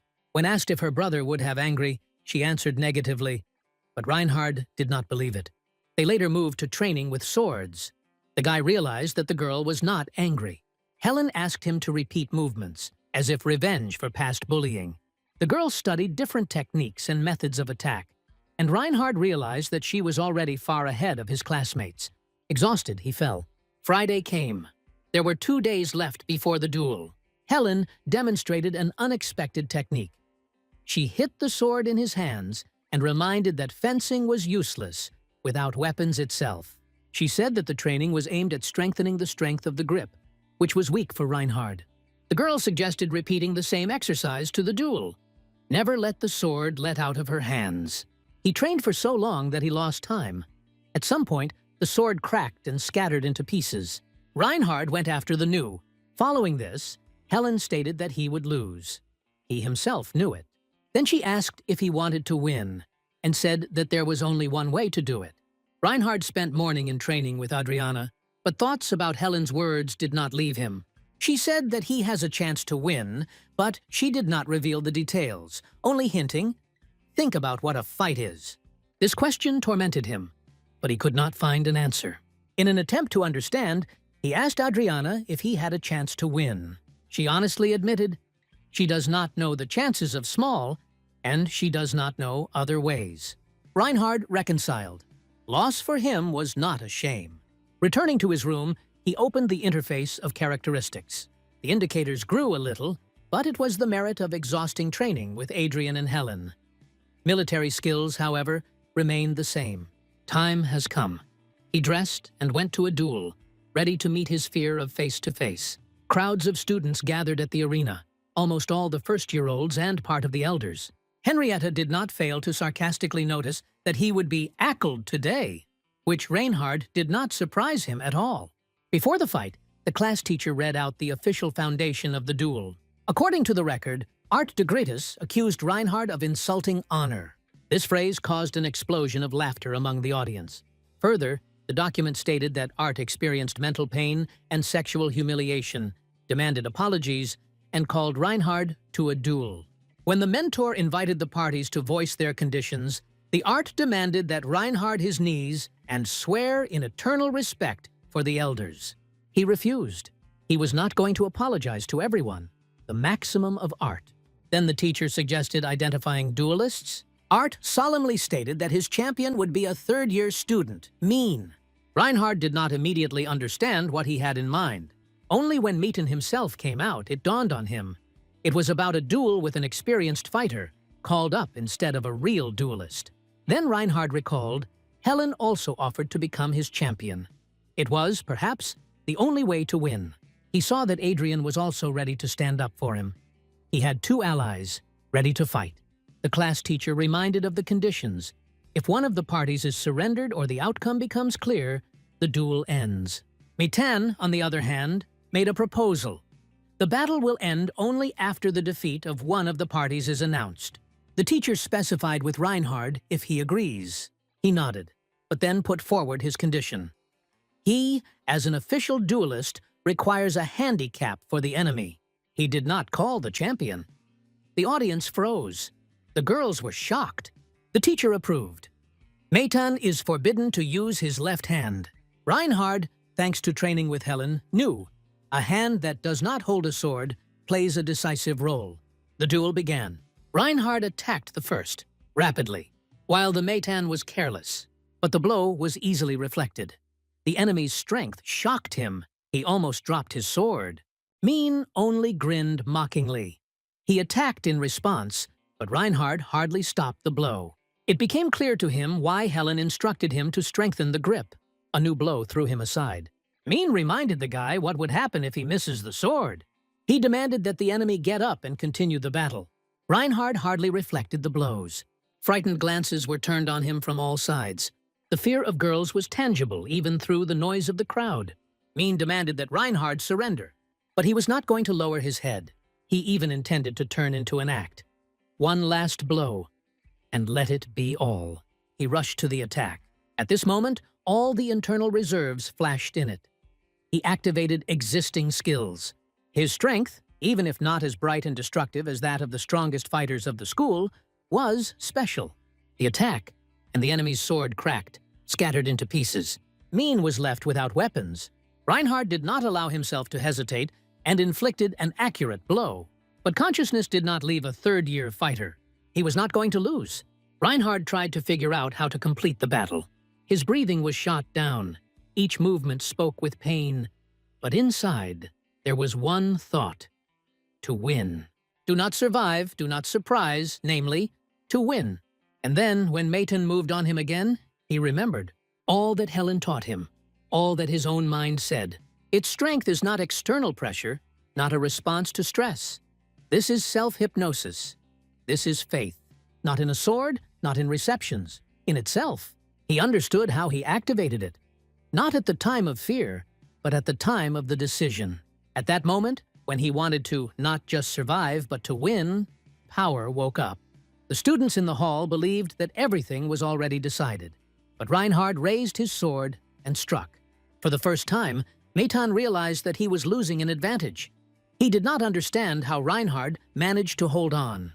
With each blow, it became only stronger, as if drawing energy from despair itself. His strength grew, and now nothing restrained his rage. Reinhard stood over the enemy, demanding recognition of defeat. He wanted Min to openly admit his mistake, that he had underestimated the enemy. All students around were shocked by what was happening. It was difficult for them to realize that a freshman was able to defeat an older student, and even such as Meitan. A stressed pause came, but still the Meitan broke. He recognized his defeat, albeit reluctantly. Reinhard was officially declared the winner. The last thing he managed to hear before falling into an unconscious state was someone's frightened scream. He woke up already in the hospital. The whole body hurt, as if a tank had passed over it. Adrian sat at his bed. She told him that he had won. He immediately thought about Meitan, and she confirmed that he was also here. Then she asked the main question. Why did Reinhard allow her to intervene? She was ready to stand up for him at any moment, but he did everything himself. Her suspicions were confirmed. Reinhard deliberately endonated himself in order to arouse his strength on the verge of death. For him, it was unjustified risk. The result was worth it. But Adrian was a different opinion. She considered his act reckless and stupid, and demanded that he do not do that anymore. He thanked her for his help and for support. Adrian made it clear that she appreciates those who are able to get along with others, and not those who have to be interceded. After several days, he was released in the rehabilitation chamber. Teachers conducted a restoration treatment and then followed a consultation with Dr. Eppenhuser. He noted that the power of self-hypnosis, which Reinhard possessed, is extremely rare and potentially dangerous. He also confirmed that the guy still has unsolved abilities that can be awakened, but was anticipated from rash actions. From this moment, the use of abilities in battle outside of official duels was strictly prohibited for Reinhard. He agreed. He understood that his strength was unique, and he himself is now under the sight. The Eppenhauser seemed strange to him, but good-natured. He even imagined how surprised Mrs. Rolanders if he had learned about his hidden possibilities. When Reinhard returned to the corridors of the academy, he felt a change. The students whispered behind their backs. The eyes were wary or full of respect. The duel became the #1 theme in the royal class. No one discussed how exactly he defeated, only the fact that he won. Even those who hated him had now looked differently. Perhaps with respect. Perhaps with fear. He walked along the corridor and suddenly saw Henrietta. She passed by as if she had not noticed him. It was unusual. Usually, she did not miss the opportunity to quarrel. Reinhard called her, calling her a familiar nickname. She turned around. Anger flashed in her eyes. Her aversion to his strength was obvious. Henrietta despised him, believing that he won cowardly. But at that moment, Reinhard realized that fear was hiding behind her anger. He remembered how she stood then, frightened, unable to intervene and help him. The guy came closer, grabbed her cheeks. She tried to hit him, but the tears had already come to the eye. Her voice trembled. She did not understand why he constantly clings to her. She did nothing to him. Henrietta sobbed. Reinhard tried to calm her down, said something comforting, but she did not react. Everything that was happening resembled a situation when older people bring the child to tears with excessive affection. He realized that he went over the stick and tried to apologize, but Henrietta continued to cry. She was offended because of constant ridicule and insults. Through tears, she repeated that even relatives, her parents and brothers, never treated her like that. She accused him of the absence of elementary manners and could not understand why this was happening precisely with her. Reinhard objected. After all, she teased him, calling the poverty. However, the girl stood on her own. In her opinion, this was not a mockery, but only a statement of fact. He explained that he did not want to offend her at all. She just seemed too sweet to him, and he could not restrain himself. Even at the very beginning, he told her that she was sweet, and did not understand why she took it so painful. But Henrietta cited as an example how he pinched her and laughed. Reinhard naively explained that she became even nicer from this. Henrietta asked me not to touch her.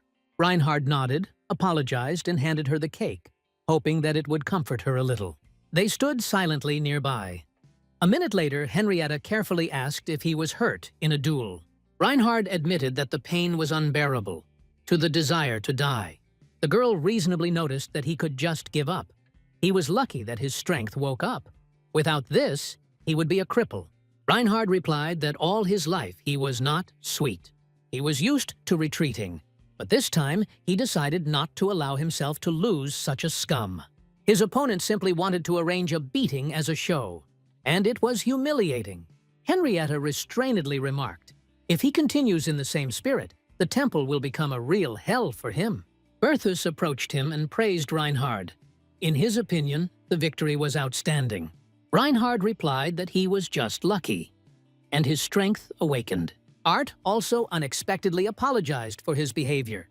He recognized the defeat and promised henceforth not to present unreasonable requirements. Reinhard recalled the words of Adriana. Art, perhaps, was not so bad. Probably, he himself was trapped, forced to obey older students. Reinhard realized that many did not act on their own, and Regina, who was forced to punish the younger ones, and he himself when he went against the whole system. Now he better realized the feelings of Art, albeit too late. He also apologized, admitting that he went too far. Art was surprised but accepted. Reinhard realized another apology awaits him ahead, in front of Regina. Later, the class teacher said that next week a festival of improvements begins, dedicated to victory over demons. The temple will be closed for a month, but the training schedule allowed to rest only 5 days. The students rejoiced, because these were 5 days of freedom. Reinhard secretly hoped to meet Ilaris. However, the teacher unexpectedly announced to him that he was removed from today's lesson and asked to be released. Reinhard did not understand what was the matter, but went out. He and the class teacher sat on a bench on the street and watched the pool. Reinhard thought out loud. It would be nice to fill it with hot water and swim even in winter. The teacher skeptically noticed that no one would want to splash through the same water all year round, and the costs would be huge. When asked why he spoke about this, Reinhard honestly answered, "It was just interesting." Then the teacher jokingly hinted at whether this was connected with the desire to look at the girls in swimsuits. Reinhard was at a loss. He did not think about it at all. When he asked again, the teacher suddenly got up and left. As it turned out, to greet the teacher, Rolandria. She, responsible for the superpowers, reacted to the awakening of Reinhard's power with admiration. Such a case was, for her, for the first time. The teacher announced that today will be more like a test. The task took him only 8 seconds. It was faster than usual. The effect of self-hypnosis was obvious. She explained that suggestion is a rare ability in which faith in success really affects reality. The stronger Vera, the more powerful the result is. The problem was that a person should sincerely believe. Theoretically, you can achieve anything, even that the father becomes a king. Reinhard thought. Rolandria asked why he was quiet. He admitted that he was not feeling at ease. The teacher tried to encourage him. His abilities are unique, and their possession is exceptional. According to her, he was gifted by nature. But Reinhard himself did not know whether to rejoice.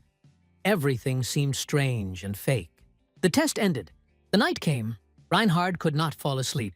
Everything that was happening reminded him of the nonsense of an 8th grader with a mania of greatness. Thoughts were confused. And suddenly the phone rang. Someone asked him to go to the main lobby. It was Charlotte. She urgently needed to talk to him. On the street, Charlotte told Reinhard that she knew about his awakened power and asked to find a boy who once saved her life. Doubting himself, Reinhard nevertheless agreed to depict a clairvoyant, touched by her seriousness. He pretended to use power and said that the boy was riding, fleeing the chase. Charlotte burst into tears. It was only important for her to know if he was alive. Reinhard confirmed this, supporting the illusion. She asked not to talk about this to Bertus, fearing that he would take advantage of this against her. The boy, according to her, helped her survive in a nightmare when she was on the verge of madness. He did not know anything about himself, and Charlotte vowed to help him remember. Reinhard wondered whether it was worth returning the guy's memory. Perhaps oblivion was his salvation. Charlotte did not agree, but did not argue. She just wanted the boy to find peace. In response, Charlotte promised to do everything possible for Reinhard. The young man obscured her. Such oaths can be dangerous.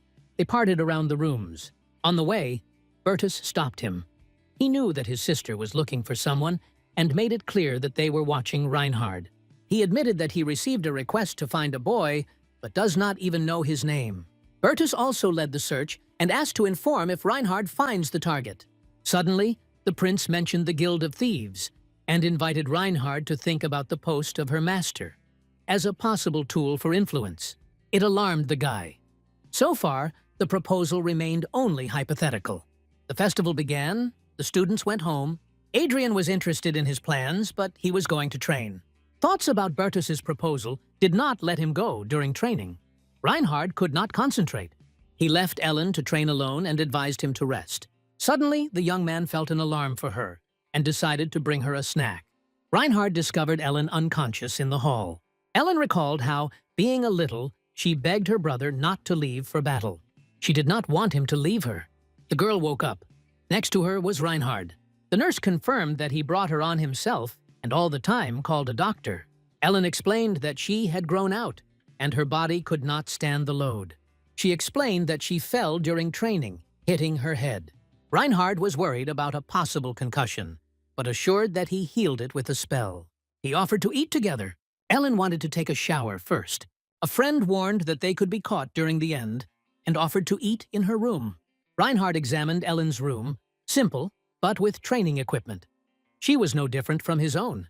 There was a suitcase in the corner, which aroused interest in him. When Ellen returned, he said that he was tired and offered to eat faster. During the meal, she unexpectedly asked if he would sacrifice himself for the sake of saving the world. Reinhard realized, for Ellen, death is just the end. Even if for the sake of saving the world, this is just one life. People honored Artorius. But after his death, Ellen was left alone and the whole world was blamed. He did not know what to answer and said that everything would become clear only in such a situation. Ellen firmly stated that she was just not going to die. Then she went to the suitcase and showed a sword with the inscription, "Sprinkled with tears." Reinhard immediately recognized him. It was a Ramant, one of the 2 legendary swords of the hero of Artorius. The sword of the goddess of the moon Mensis, lost in history, was now lying in the suitcase of a simple girl who lost his brother. Before his death, Artorius gave him Ellen. The girl thanked Reinhard for saving her life. The system reported the achievement of Ellen's sincerity was obtained. In the morning, he packed things and went to the shop. Elleris was surprised to see him. She asked why he came here, because it would be safer to stay in the temple. He replied that he had come here because Elleris was here. Reinhard asked her things. The girl reminded him that before coming to this place, he went to other shops to sell the scroll. He did not understand what was the essence of her message. She said that the last place where he was seen was destroyed. Elleris reported that one of the merchants charged against Reinhard, claiming that he had stolen a scroll from him. The young man himself denied this, assuring that he had not committed any thefts. According to him, the scroll was given to him voluntarily, although later it turned out that it was a fake. The merchant proposed a reward for an attempt to reproduce a document. Elleris could not understand why someone to take such a risk. The conversation turned briefly in the other direction. Reinhard asked how things are with Loyar and the rest. It turned out that they had not been contacted for a long time. Then he suggested visiting them the next morning. The night went uneasily. Reinhard could not fall asleep, and Elleris was sitting by the window. In silence, she reflected on people, about their greed, a tendency to violence and petty strait. She did not believe that human nature could be kinder than demonic. These thoughts oppressed her, and, noticing this, Reinhard promised to ask her in the morning. The next day they arrived at Loyar and Sarkagar. The latter was glad to meet, especially having learned that Reinhard finally aroused the strength in himself. Loyar, on the contrary, showed anxiety. She asked what it was like to live in the temple and immediately indicated that Reinhard should behave more restrained. The Sarkagar, on the contrary, rejoiced at the young man's battle spirit and was proud of the achievements of the team, despite the protests of Loyar. He noticed that he did not even use the amulet in battle, which was even more upset by Elleris. She believed that the guy was just lucky. Reinhard translated the conversation to Elleris's hint of yesterday. He asked the others to tell what they hid. It was evident from their faces. Something happened. Sarkaiger admitted that during the celebration of the victory, they heard about the sale of captured demons in the black market. This struck Reinhard. He was sure that all demons were executed after the war. He did not understand why to sell the remaining because holding them like collection exhibits seemed monstrous. In particular demand, according to Sarkagar, the succubi, demonitsa, outwardly similar to people, but dangerous of their ability to draw out vitality. To save them from this line, surgical intervention was carried out over them. The same concerned incubus. Until that moment, Reinhard believed that only elite demons survived. Now he realized the captives were turned into slaves and toys. The intention of friends was obvious.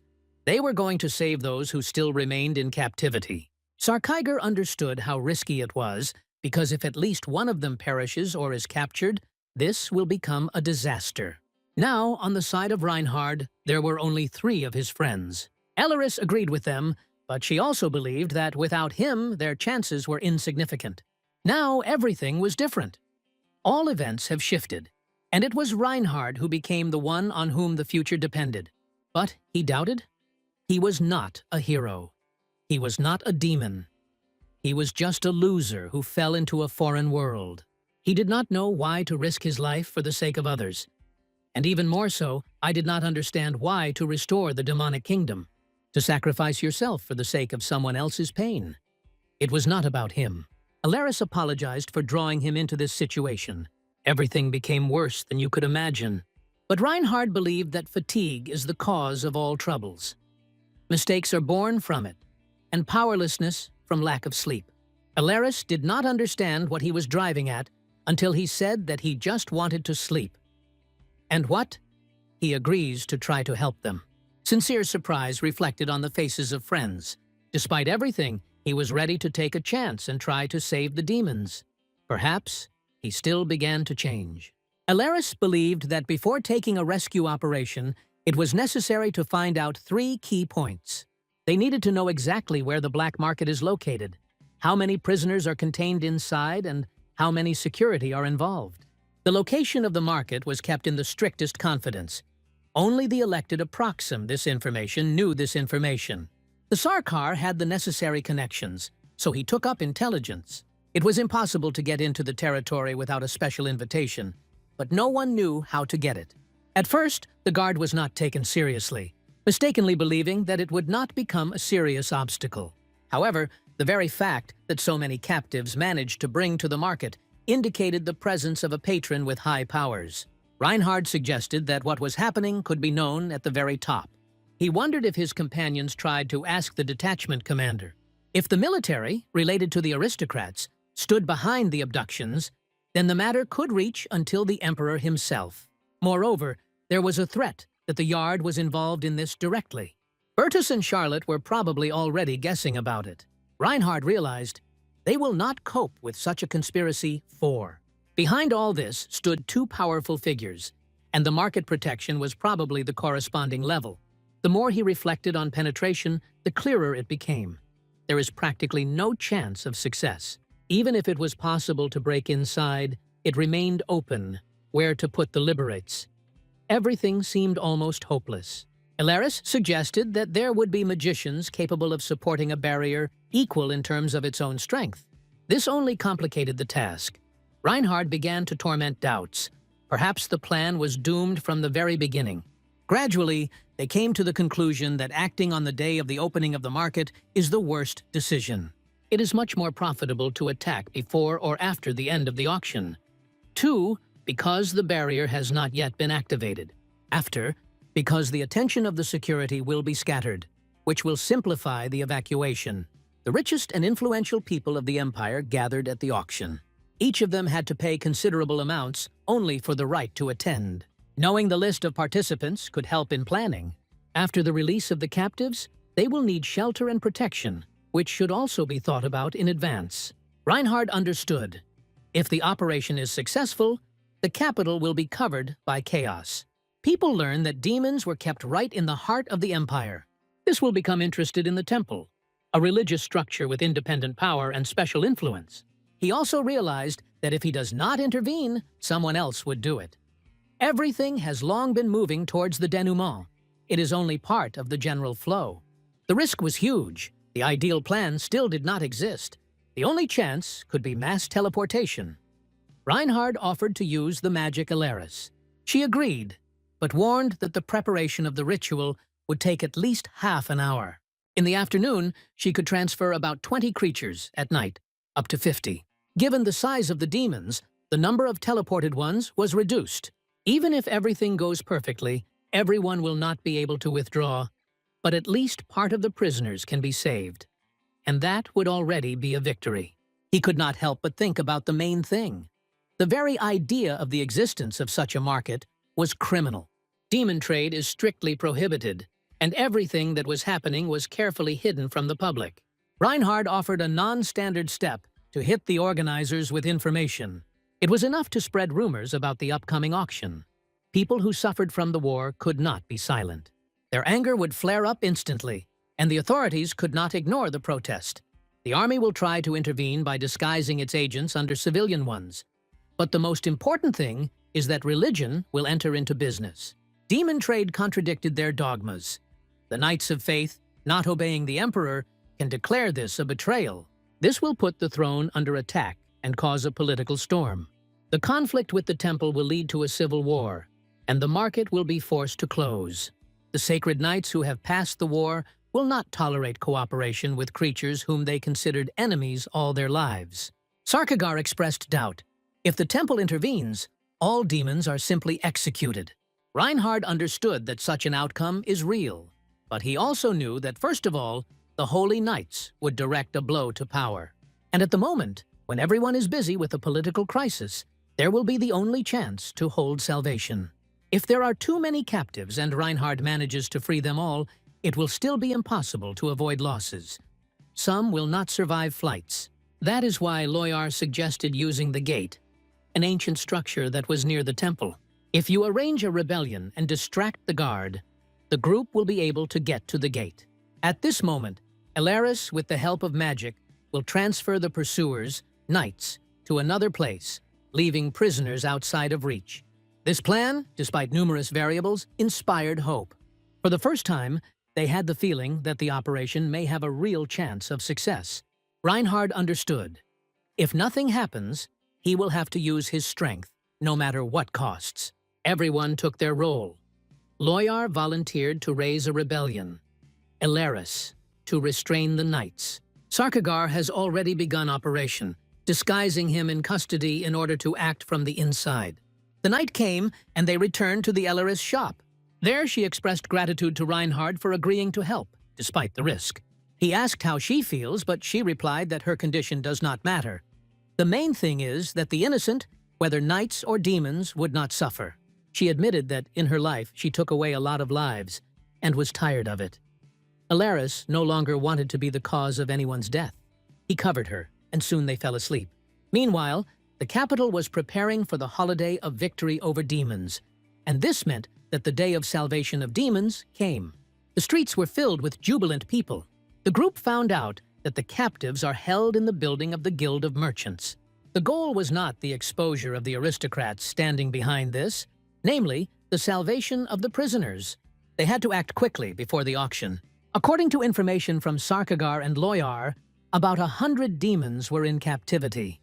Thus, the operation turned not just into salvation, but into the disclosure of the true origin of the black market. They had two possible paths, but not one gave a guaranteed result.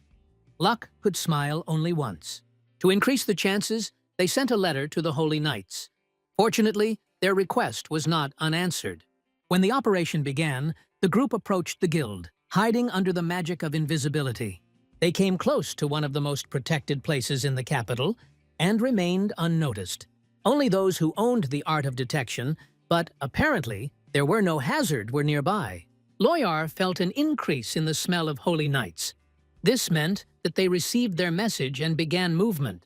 All the attention of the knights was directed to the city center. They approached the guild and stated that they have information about the illegal trade in demons. The guard was stunned. The holy knights promised that if they were wrong, they would apologize. However, they insisted on voluntary cooperation. The group watched what was happening. Under the pressure of the authority and confidence of the saints, the guard retreated, freeing the entrance. Loyar was the first to notice this. The holy knights rushed deep into the guild. It is time for Reinhard to act. He understood. If he does not intervene, knights can execute the captives in place, considering them a danger. This could not be allowed. Reinhard tried to activate the review function in order to control what was happening, but it still remained inaccessible. The reason remained unclear, and this caused concern. Reinhard still could not activate the review function. It only remained to hope that the conceived plan would work, and the Holy Knights would not decide to destroy the captives. He did not have a spare option. If they do not show mercy, the demons will die. The system did not react in any way, not allowing the course of events. Elaris, noticing that he turned pale, asked what happened. Reinhard assured her that everything is under control, and the plan was valid. A little time passed, and they saw the knights withdraw demons from the building. All captives were alive. Not only the group sighed in relief, but also Reinhard himself. So far, everything was going well. However, the situation began to change quickly. The knights were talking among themselves. They obviously did not want someone to learn about demons. From their words, it became clear. The captives were going to secretly eliminate, so as not to sow panic among the townspeople. It was obvious that the saints were also somehow involved in the black market. Although their motives remained incomprehensible, the group had to act immediately. There was no time to think. They rushed towards the gate, hoping to get ahead of the knights. However, they were soon discovered. They realized that they were hiding near someone and gave the order to seize strangers. For seconds, they decided everything. Reinhard shouted Elaris to immediately activate the teleportation spell. The girl, without delay, called the flame. The languages of fire with indomitable rage burst outward, covering everything around. The knights were stunned. They did not expect such a wild, uncontrolled spell. The flame was approaching from all sides, burning everything in the way. Reinhard watched what was happening anxiously. Elaris did not seem to try to restrain destruction. He began to fear that in rage, she could destroy the demons themselves, along with enemies. It was clear that this girl could not be angry. Meanwhile, the knights quickly came to their senses and began to prepare for battle. But before they managed to strike, something went wrong. it became clear that they had more enemies than expected.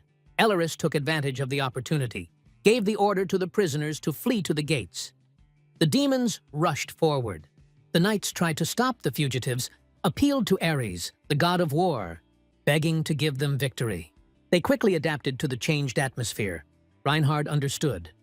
Despite the power of Lawyer and Elleris, together they will not be able to restrain the onslaught. The situation could get out of control at any second. Suddenly, a strange sound was heard. Even the knights froze in confusion. Something seemed from the raging fire. A huge, monstrous creature that carried primitive horror in itself. Until that moment, none of them knew that the Sarkagar was able to turn into a dragon. It was thanks to this hidden force that the group managed to break out of the environment of the knights. All saved remained alive. Not a single demon was injured. In a safe place, Reinhard decided to turn to the demons on behalf of Valier the Younger, the son of the deceased king of demons. He wanted to strengthen their spirit and give confidence, posing for someone they can admit.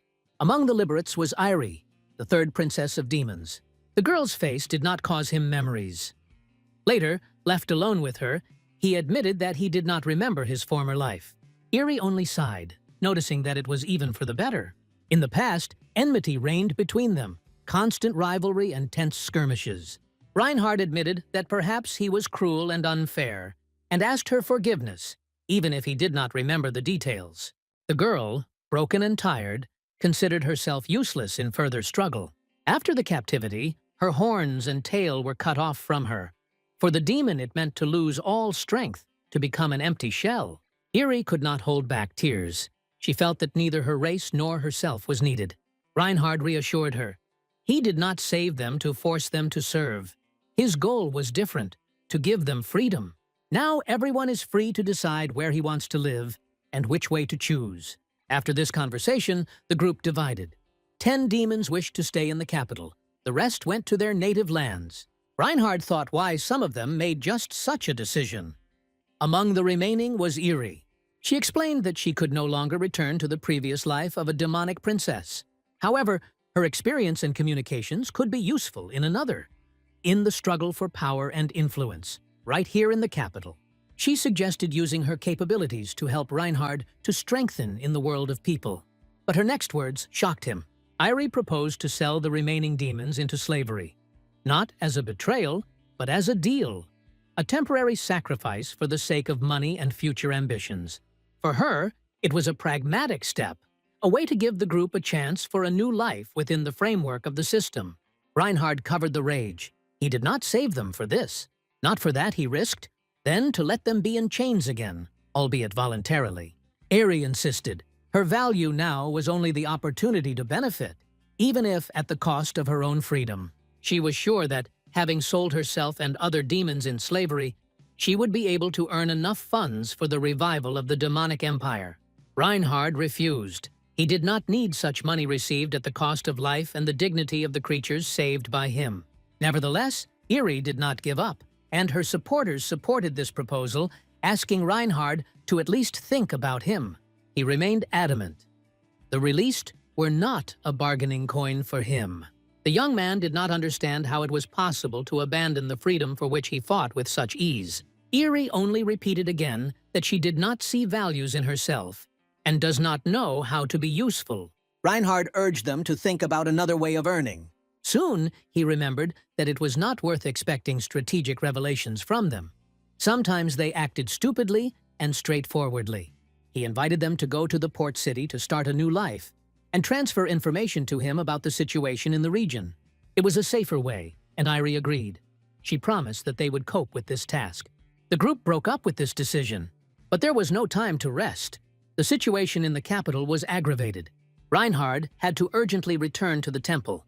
The students were announced that the vacation was over, and leaving the school is now strictly prohibited. The reason was the attack of demons on the holy knights. The city swept panic. The tongues of flame flashed through the night sky, violating the usual course of things. The festival, which was supposed to last almost a month, was rolled up in a matter of days. Reinhard knew that these events developed on his initiative. For his intervention in the course of history, he received a rare reward. Inverted festival table. symbolizing the change in the storyline. Meanwhile, conversations did not subside at school. The students were afraid that the presence of demons in the capital was a sign that the war was not over. Anxiety increased. Even the plan of kidnapping the dolphin of one of the students was torn due to the latest events. In the next training session, Helen asked the question about demons. She was embarrassed why they fought against the Holy Knights. Reinhard dodged a direct answer, claiming that he did not know. Helen thought, if someone wanted to take revenge and get to the capital, would he attack the most protected place? She believed that behind this, there is something more, something that everyone has not yet known. Reinhard noted to himself, Helen was an ordinary girl free from bias. Her reasoning inspired hope. He understood that the truth would pop up sooner or later and the secrets would reveal. However, inside he felt heaviness. His name was now connected with the demons, and he understood that he was deprived of the right to be called a person. And yet, he did not feel like a demon. Thoughts got confused. Who is he really? There were no answers, and maybe now there was not the moment to search for them. Helen asked to continue training, but Reinhard suggested something else. He grabbed the girl's hand and dragged him. Walk. He did not wait for objections, promising that he would treat her. Ellen admitted that she does not like soy sauce. Reinhard was surprised, because before she ate him without complaints. The girl replied that there was simply no other choice. Hunger was stronger than preferences.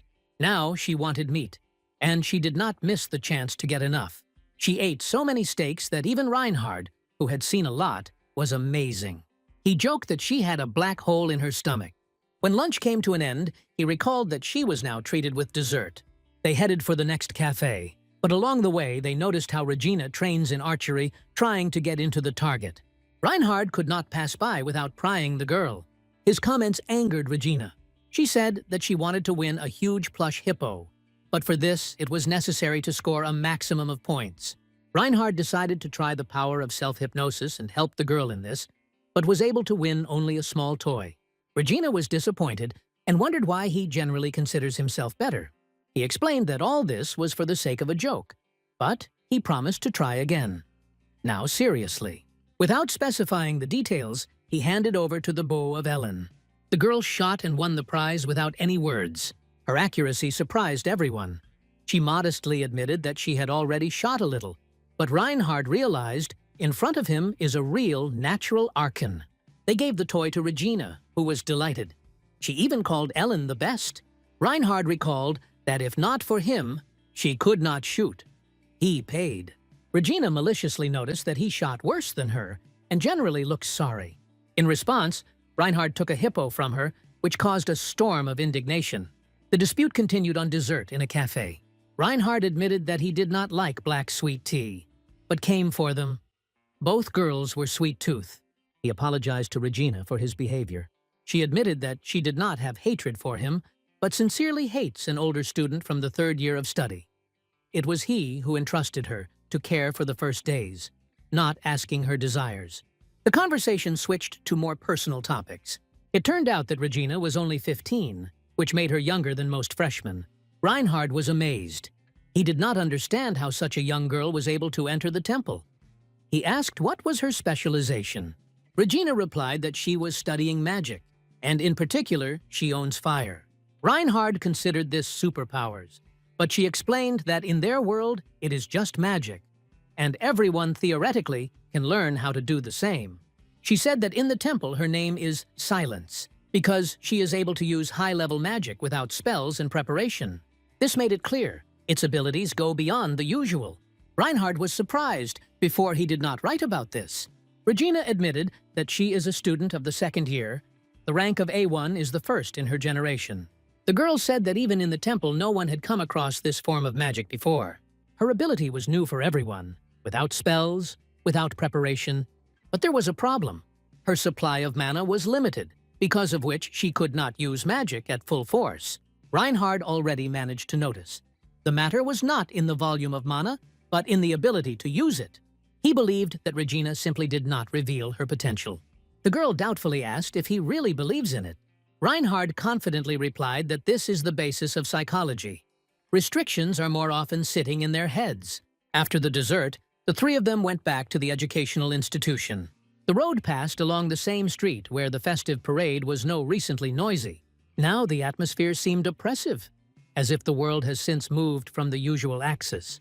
Regina suddenly asked if they believe that the king of demons is really alive and is now preparing the revival of his kingdom.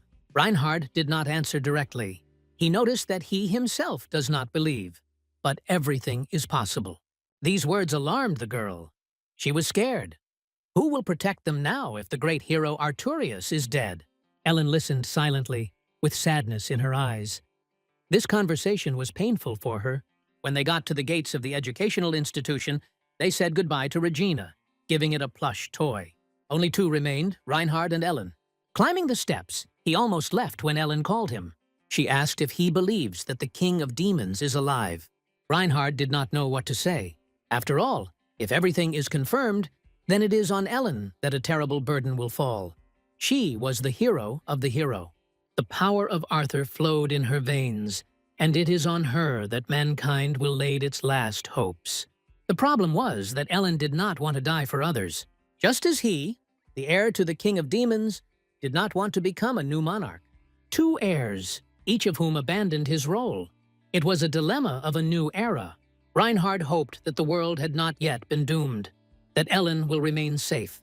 He really worried about her fate. After all, having changed the course of the story, he launched a chain of events whose completion no longer knew.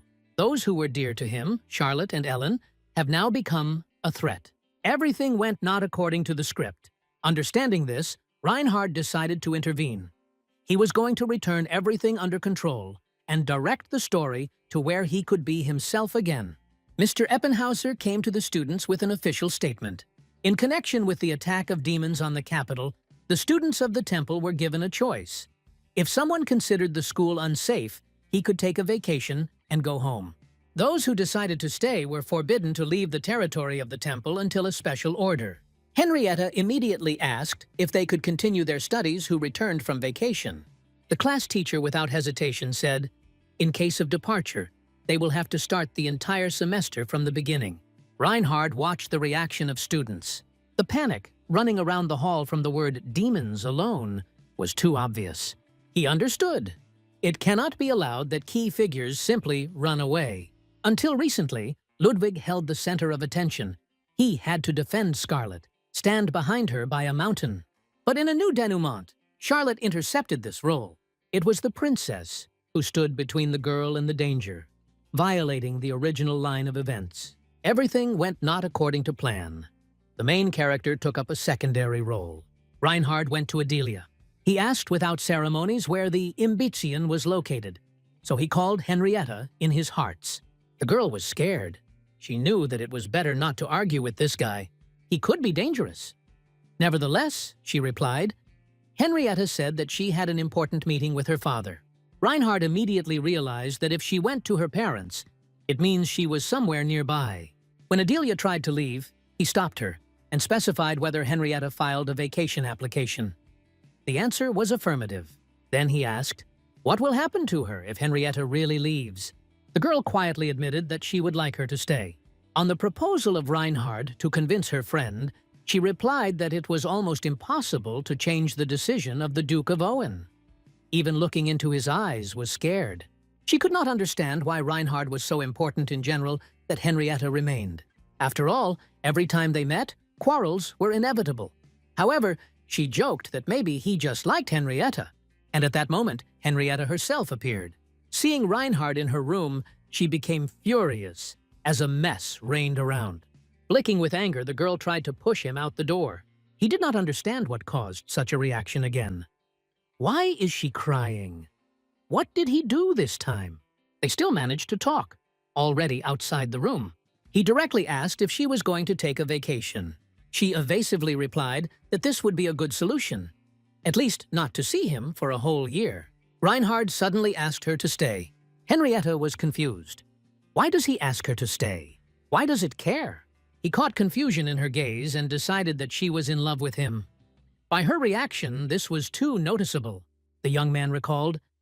Taking a vacation? She will lose the whole academic year and be younger than him at the rate. Will it suit her? The girl thought. She understood. If she returned later, she will have to obey, including him. And she did not want this. She admitted that she did not want to leave the temple. But she is forced. Parents. The decision was behind them. Reinhard continued attempts to influence Henrietta's decision. He used the situation with the prince and princess who remained in the educational institution as a significant argument. Their presence meant enhanced security measures, which means that the temple would become a reliable shelter. This argument was supposed to act on her father. Henrietta was surprised at his behavior. She was more and more convinced that in front of her, not just a student, in his manner to hold on, in the calm confidence and thoughtfulness of decisions, an experience was felt, which is rarely among adolescents. He resembled an adult who saw a lot. The answer to her doubts was a dry mention of his past. The streets raised him better than any mentors. Later, in the dining room, Ellen joined them. From that moment, the Trinity gathered in full force. Reinhard was going to cook. Henrietta watched this with amazement. Her ideas about him clearly did not include the skills of the cook. Left with Ellen alone, the girls never found what to talk about. Silence stretched a heavy canvas until Reinhard with food returned. Light tension dispersed, but not for long. Soon, a feeling of awkwardness appeared again, especially when Henrietta found out that other episodes, previously unknown to her, were between Reinhard and Ellen. Ellen wanted to show about the letter that Reinhard wrote to her, but the guy did not let her do this.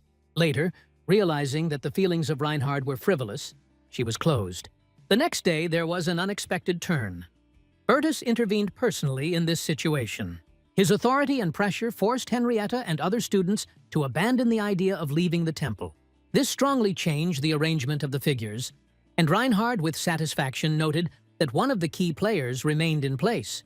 Later, when he went outside, Charlotte approached him. She was calm but focused. Reinhard obeyed her in a dumb request to follow her. The pass through the gate did not cause any doubt. The princess was allowed more than the rest.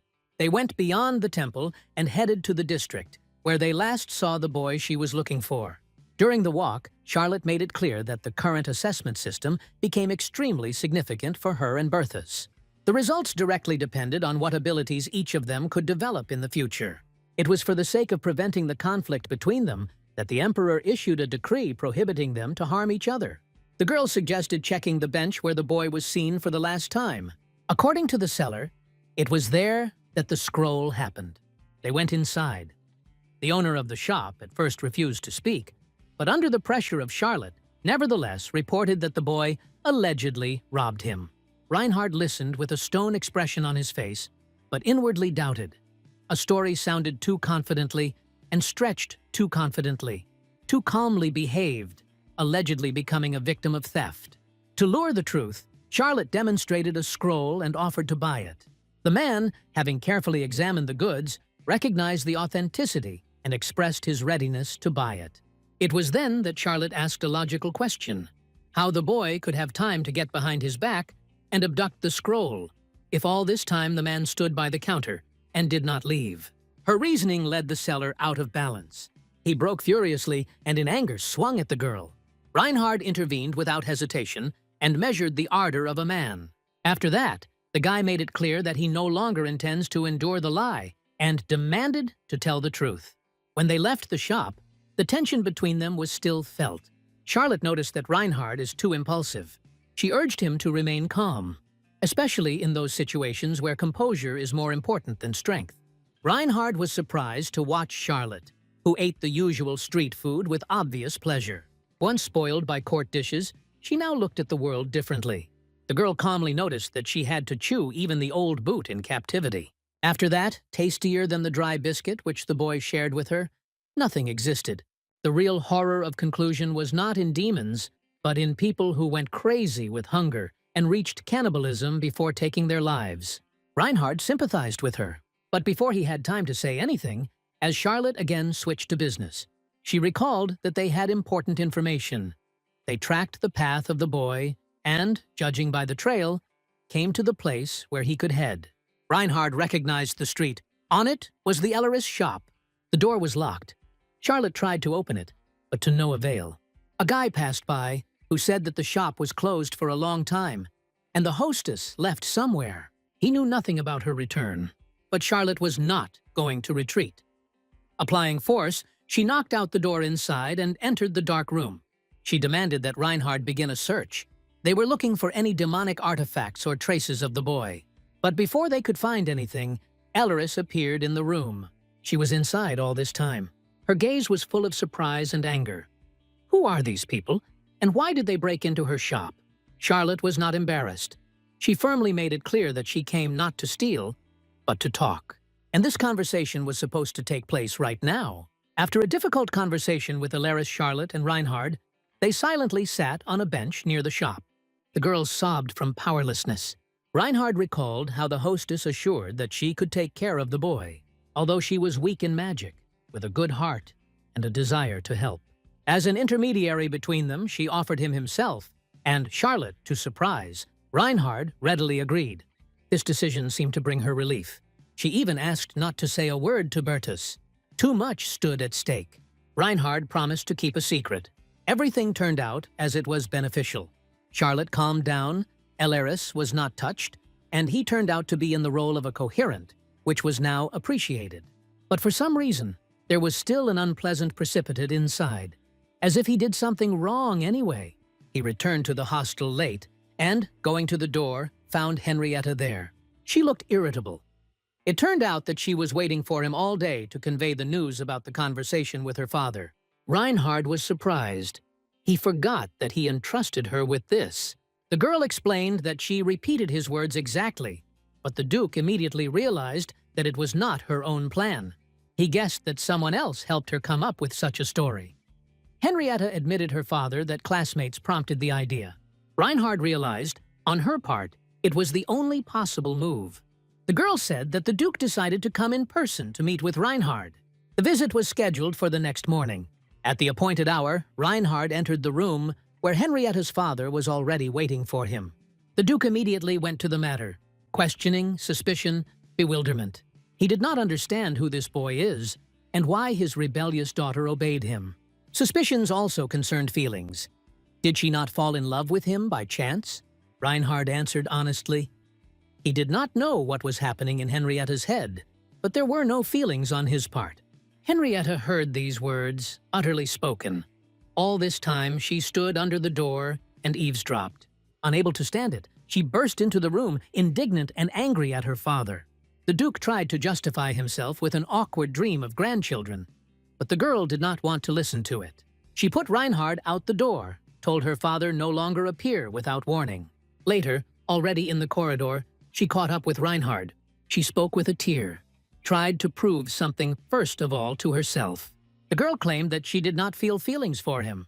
Reinhard did not believe. It even amused him. The girl began to scream right in the corridor, falling up more and more, and he, with a grin, slammed the door in front of her. On the other side, indignant screams and a knock on the door were heard. The noise behind the wall only caused Reinhard a grin. Everything has finally fell into place. Reinhard again attended classes in magic, but understood that his successes are far from the ideal. Yes, his strength was considerable, but it was far to perfection. He and Irony watched Connelin honing teleportation, albeit with an absurd side effect. After moving, it turned out to be completely naked. Intermediate exams were approaching. The students were preparing intensely. Everyone tried to squeeze the maximum of their capabilities. Reinhard glanced at Helen. She was not that she was not preparing, but as if she completely ignored the approaching test.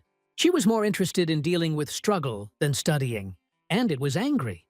After all, he himself prescribed it as a character, who will always accompany success, despite actions.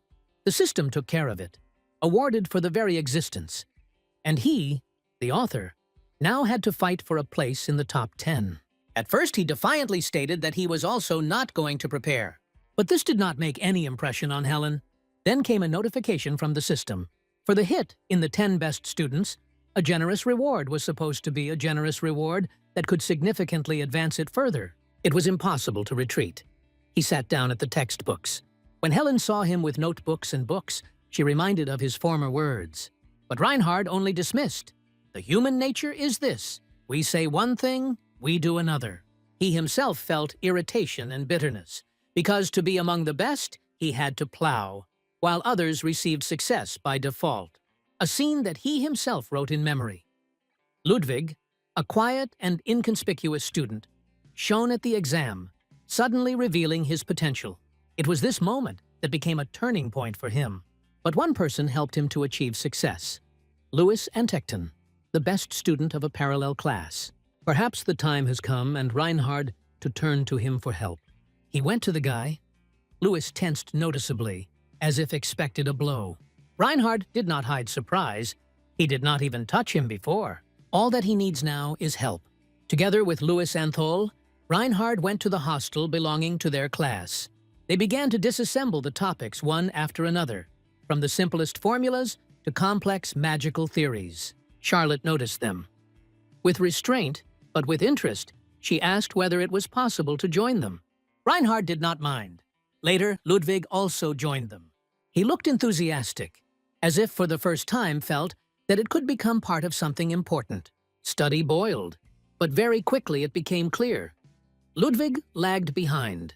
He confused elementary principles, could not even remember the basic concepts that all students knew from the first year. Reinhard lost patience. In a fit of irritation, he flared up and shouted at him. Charlotte intervened. Her voice sounded calm, but hard. She recalled that not everyone has the same possibilities, and Ludwig was not to blame for his helplessness. Nevertheless, the training continued. The atmosphere has become tense, but everything collapsed completely when Ludwig could not answer the question that even the younger student would know. This time, Louis exploded. He directly stated that Ludwig was just a fool, and it seems that he was not destined to understand even the basics. Charlotte sharply rejected the accusations. According to her, the wine lies not on Ludwig itself, but on the empire, which for years ignores the education and strangles the system without giving equal access to knowledge. She, like the future heiress of the throne, vowed to change this. And then, as if losing control, she sarcastically asked Ludwig whether they had her head in childhood. Reinhard realized the humiliation, which previously emanated from him and Louis, now reached the limit and came from Charlotte herself. He preferred not to intervene anymore. Having breathed deeper, Reinhard again focused on preparation. He asked Louis what topics, in his opinion, will appear in the exam this year. Louis gave a clear, verified analysis. Together, they started solving the alleged tasks. Reinhard canceled morning training and plunged into his studies with his head. The exam day has come.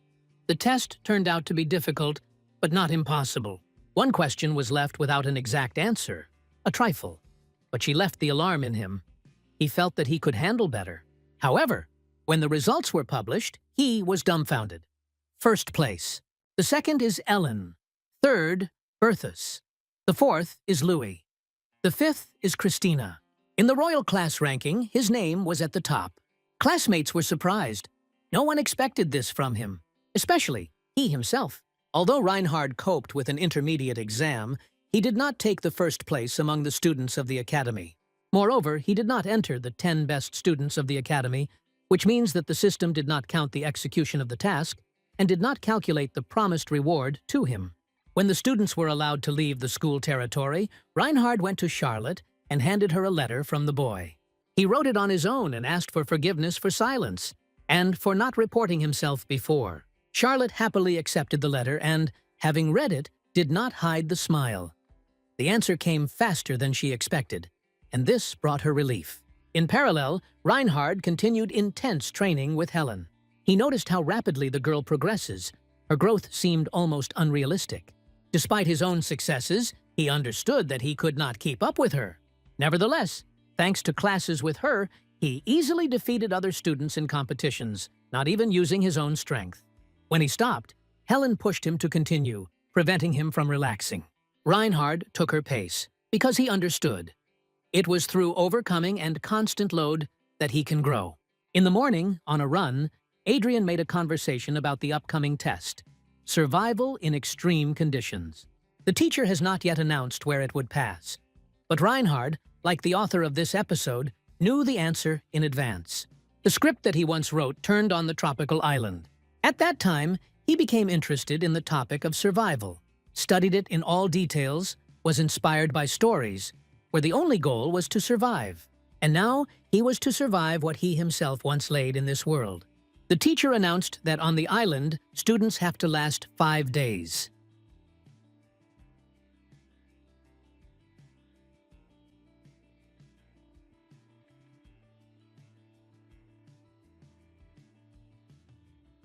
After that, he left the students alone.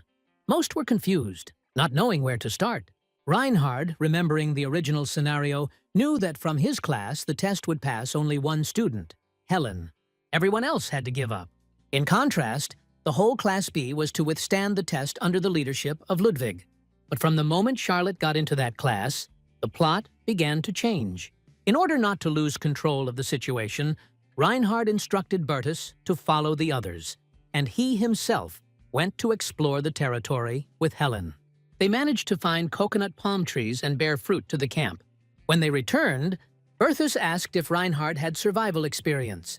He admitted that he had not encountered such a thing before, but intends to do everything possible so that their team could handle it. He hoped that Bertus would also support the camp organization. Together they distributed duties, trying to coordinate the work of all participants. The main task was to create a shelter for an overnight stay, get fire and prepare filtered water, without which it would not be possible to hold out for a long time. Reinhard urged everyone to forget the previous conflicts and unite for the sake of a common cause. He assigned a special role to Liana. She had to do fishing and provide a team of food. Liana admitted that she still poorly controls her ability associated with electricity. Reinhard invited her to go deeper into the water and use the discharge for fishing, but she explained that she could not swim. The idea to incur her in her arms quickly fell off.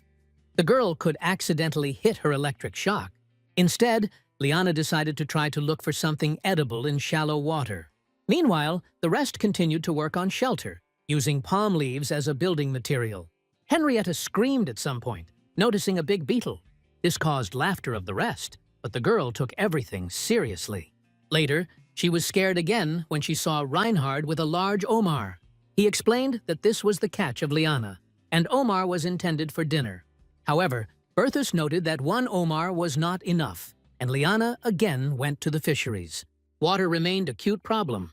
Coconut fluid was not suitable for hygiene and washing the wounds, so Reinhard decided to find a source of fresh water.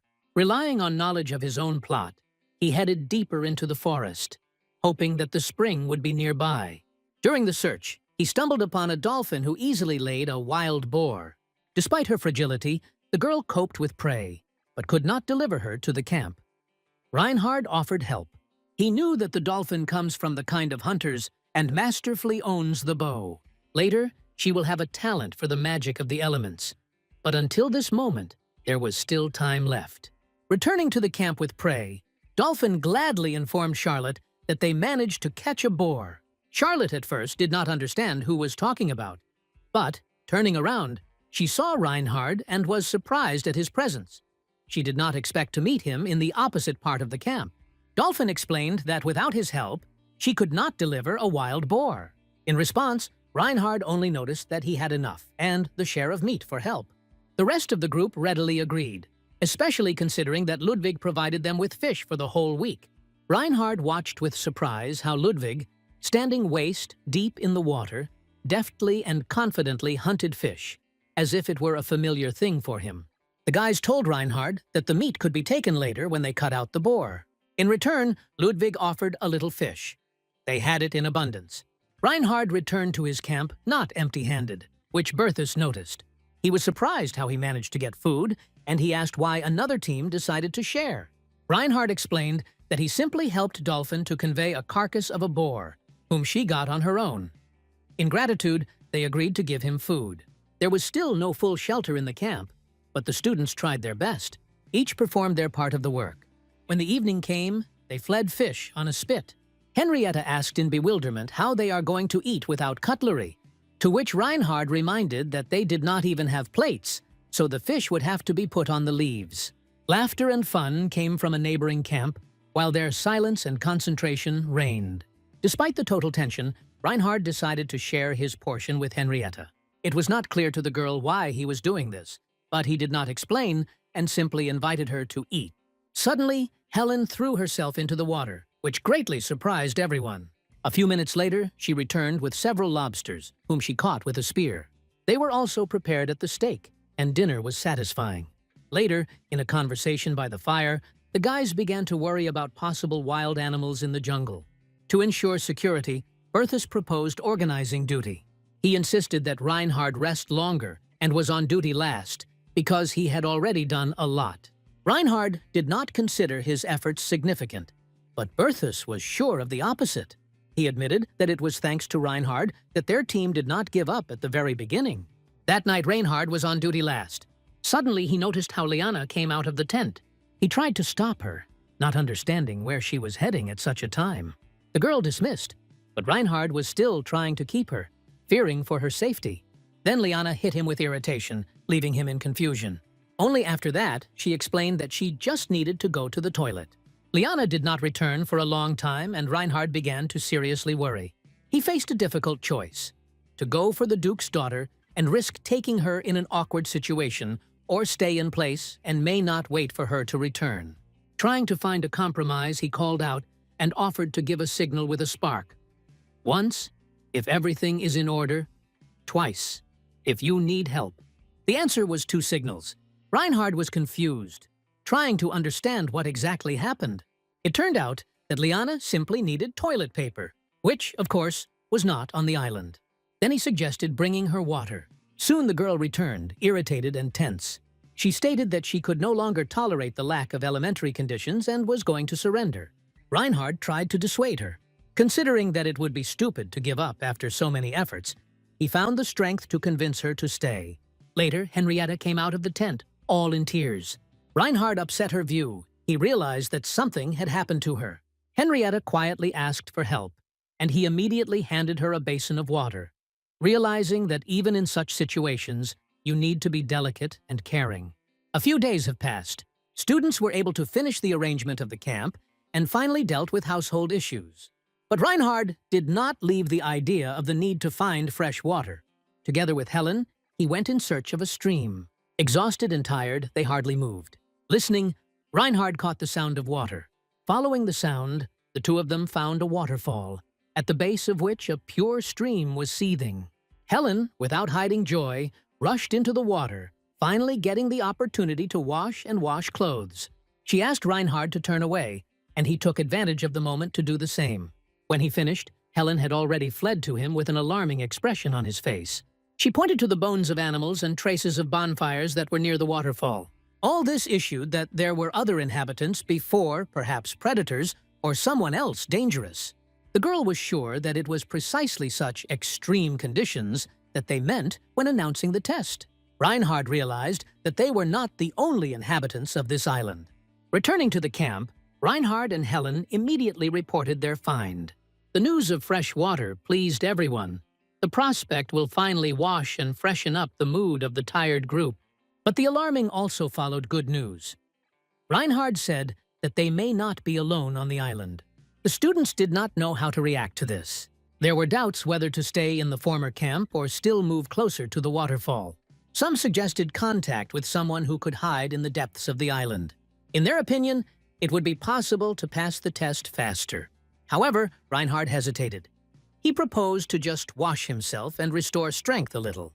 The group enthusiastically headed for the source. Laughter and joy returned to the faces of the guys. Reinhard watched them with satisfaction. Bertus, however, remained caution. It seemed to him that the place was too dangerous for the camp. He was disturbed by traces of animals and traces of bonfires. When everyone began to gather back, Reinhard offered to discuss the opportunity to settle down at the waterfall, but Liana spoke sharply against. She noticed that there are too many snakes. Helen had already killed one of them. After listening to the majority opinion, the group decided to return to its former place. The general decision was made the next day to again go to the source in order to replenish water supplies. Now everyone wanted to relax, but Reinhard insisted on strengthening the hut. The students did not understand the reasons for such a hurry, but still followed his instructions. He knew that very soon a storm would hit the island. When the storm really fell on the camp, the fortified shelters hardly withstood the pressure. Henrietta, covered by panic, was left without protection. Her hut collapsed. In tears and fear, she called for help. Bertus invited her to hide from one of the guys, but the girl was disoriented and could not move. Reinhard came to her rescue, saving from danger. He took the girl to his tent. The young man explained to Bertus that Henrietta was now safe next to him. The girl thanked him, and Reinhard asked her to use her magic to keep warm. Henrietta created a warm, luminous ball and, without hesitation, shared warmth with others. Reinhard noted how much she was different from the version of the character that he described in the original plot.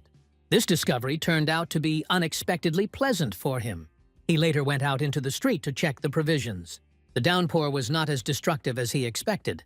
Bertus joined him and reported anxious news. One of the students disappeared. Reinhard realized the story went along the new path.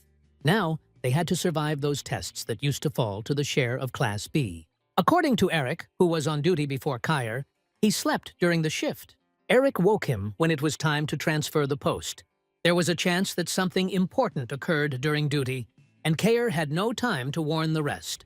It was also not ruled out that he could not stand the load, went into the forest and got lost, or his disappearance directly concerned the current task.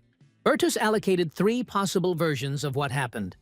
Kyer could go into the jungle and abyss, become a victim of local residents, or to be stolen by students from Class B. The last option suggested an attempt by rivals to disrupt the task and achieve the surrender of the enemy. Reinhard was surprised to observe Bertus's reasoning. He could not imagine that he was able to think so strategically. Himself, even as the author of the novel, could not foresee such turns. Bertus instructed Reinhard to find out whether Class B was involved in the disappearance of Kyer, with whom he was familiar. Reinhard went to their camp and found that he was destroyed. Ludwig responded to his call. The situation there also left much to be desired. Charlotte appeared later, and Reinhard noted that their group is not all right. In the conversation, it turned out that one of the students, Louis and Tecton, disappeared. Since the disappearance occurred on both sides, the theory of abduction of Kyer disappeared. Reinhard gave Charlotte information about the pure water source in the valley, after which he left the camp and returned to Bertus. They came to the conclusion that it was worth starting the search for the inhabitants of the island. However, before that, it was necessary to stock up on food. For the sortie, 5 were chosen who could fight and get food. The group was divided. Reinhard walked ahead, and Liana, behind, clearly experienced difficulties. She relied on her abilities, but her physical endurance suffered from her. Because of fatigue, she was getting worse. The guy offered to return, but Liana wanted to continue the journey. They made a halt. The girl took the knife from Reinhard, strengthened it with electricity, and returned it back. Soon, her attention attracted the silhouette. There was a deer ahead at a distance of about 15 meters. The goal was too far for the use of magic. They had weapons for throwing, but if you miss, the animal will run away. Reinhard asked Liana to charge the knife in his hands again, but, not taking into account that he was wet, he received the discharge himself. He was irritated and blamed the girl for negligence, believing that she had to know the side effects of her ability. The same, in turn, doubted his competence, recalling his first place in the exam. A dispute arose between them. Ultimately, Reinhard admitted that he himself did not think about the consequences and suggested continuing the search for the animal. They found a deer, but he was already dead. He was killed by jaguar. This greatly puzzled Reinhard.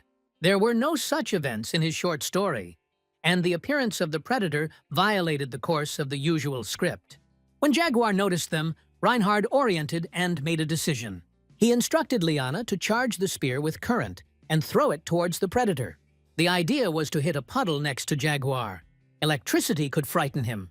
However, the throw turned out to be inaccurate, and the beast began to approach. There was no time for thought. Reinhard ordered Liana to direct the lightning at him, making him a conductor with his body. Armed, he rushed at Jaguar, knowing that without this blow to defeat the beast. The maneuver was successful. The predator was defeated. At this point, the rest of the group began to gather.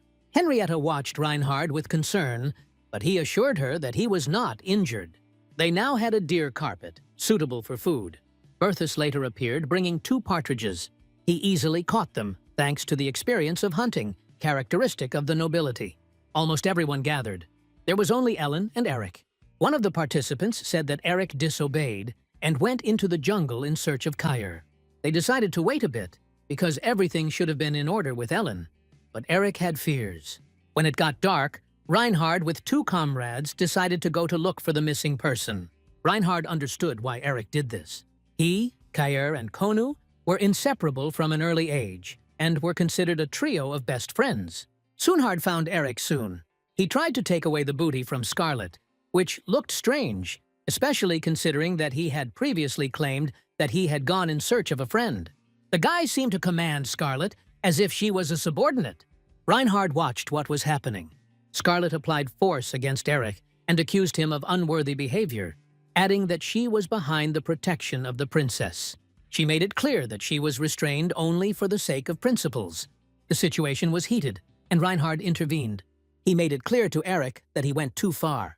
The guy was clearly annoyed by Eric's actions and decided to deliver him to Berthus. He met them calmly, but directly expressed his opinion. He admitted that in any group there is someone who behaves unreasonably, but it is not so scary. Worse, to be useless.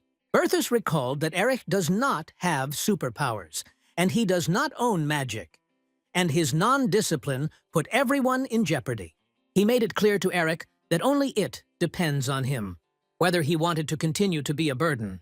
Eric covered repentance. He admitted his mistake and repented, promising that he would change. As a punishment, Berthus appointed him night duty. The rest parted in shelters, preparing for bed. The night was interrupted by disturbing cries. Waking up, the participants found that 2 of their comrades had disappeared. Their traces were not visible, but everything indicated that they were abducted. This happened before, but for the first time the attacker took away 2 at once. This seemed suspicious, because the movement with 2 captives should have been slower. Therefore, it was decided to immediately start the chase. Henrietta illuminated the road. In the forest, they unexpectedly collided with the group of Charlotte, who also looked for their missing comrades. It turned out that 2 disappeared from their camp. This confirmed that there were not 1, but 2 criminals. Traces leading in different directions only confirmed this. The groups decided to divide.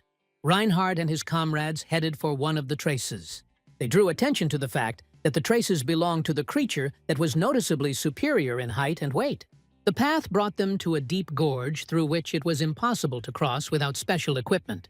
Fortunately, one of the participants remembered that they had a rope with them. The only option was Connolin's jump using teleportation to the other side. Despite the inconvenience, his strength left him without clothes after moving. There was no choice. Connolin teleported and fixed the rope on the opposite side. Reinhard and Ellen crossed the abyss, but the rest remained on the other side. When they tried to transmit information to them, it turned out that their voices did not reach their comrades. The signals with the hands did not give a result. Reinhard tried to warn them about the danger. Finally, Berthus caught a fragment of words and tried to understand what was the matter. But it was too late. Turning around, he saw an orc left the forest to them. The orc quickly waved his massive weapons, and the blow threw the guys in different directions. The rope stretched over the gorge could not stand it, and exploded. One of the students, having stumbled, fell into the lake below. Those who were on the other side rushed at the scatter, trying to avoid the fight. Reinhard and his comrades watched the water surface with anxiety, hoping that the guy managed to take advantage of the instant movement. This task was not based on a real threat to life, only a carefully recreated illusion of danger. Reinhard gave Connolin the order to again move to the opposite side of the gorge and re-fix the rope. Ellen, without hesitation, offered to follow the trail of the orc and try to eliminate it. She believed that she was able to cope. Meanwhile, Bertus and the girls fled away from the pursuer. He turned to Henrietta, hoping that she could use combat magic. But the girl admitted that in such conditions it would be difficult. Liana, whose ability to control electricity would seem useful, was also not able to do something. Bertus realized he has no other way out except to accept the battle. He remembered the descriptions of the orcs from the books. Powerful but rude creatures that the soldiers of the past always won. Bertus hoped that he could repeat their success. He ordered the girls to keep combat abilities ready and rushed to the attack. With a blade in his hand, he rushed to the monster. Meanwhile, Reinhard and his group noticed outbreaks of battle and hurried to the rescue. Bertus fought courageously, but the orc was stronger. At one point, His axe almost reached the goal, but Bertus managed to activate the magic of movement, and he disappeared from the battlefield, having left the test. The next purpose of the orc was Liana. The girl desperately tried to stop him with the blows of current every time he was approaching, but the monster was more cunning. He threw an axe into her, and Liana, fleeing, also left the task. There was Henrietta, who hid on a tree. Frightened to the core, she could not move. The orc was approaching. At this critical moment, Ellen entered the battle. She moved at a striking speed. Her blade flickered in the air, striking from all sides. Her confidence and skill left no doubt. In front of them was a born warrior, the only one who really could stop the enemy. Henrietta, meanwhile, concentrated all her magical power in one powerful charge. After making sure that everyone had gone to a safe distance, she threw an energy shell in the orc. There was a bright flash, accompanied by a deafening explosion. The orc was destroyed. The explosive wave from the combat spell fell to the surrounding space, and Henrietta was thrown from the tree. She managed to cling to the branch at the last moment, but the forces quickly left her, and she slipped down. Reinhard, holding his breath, watched this.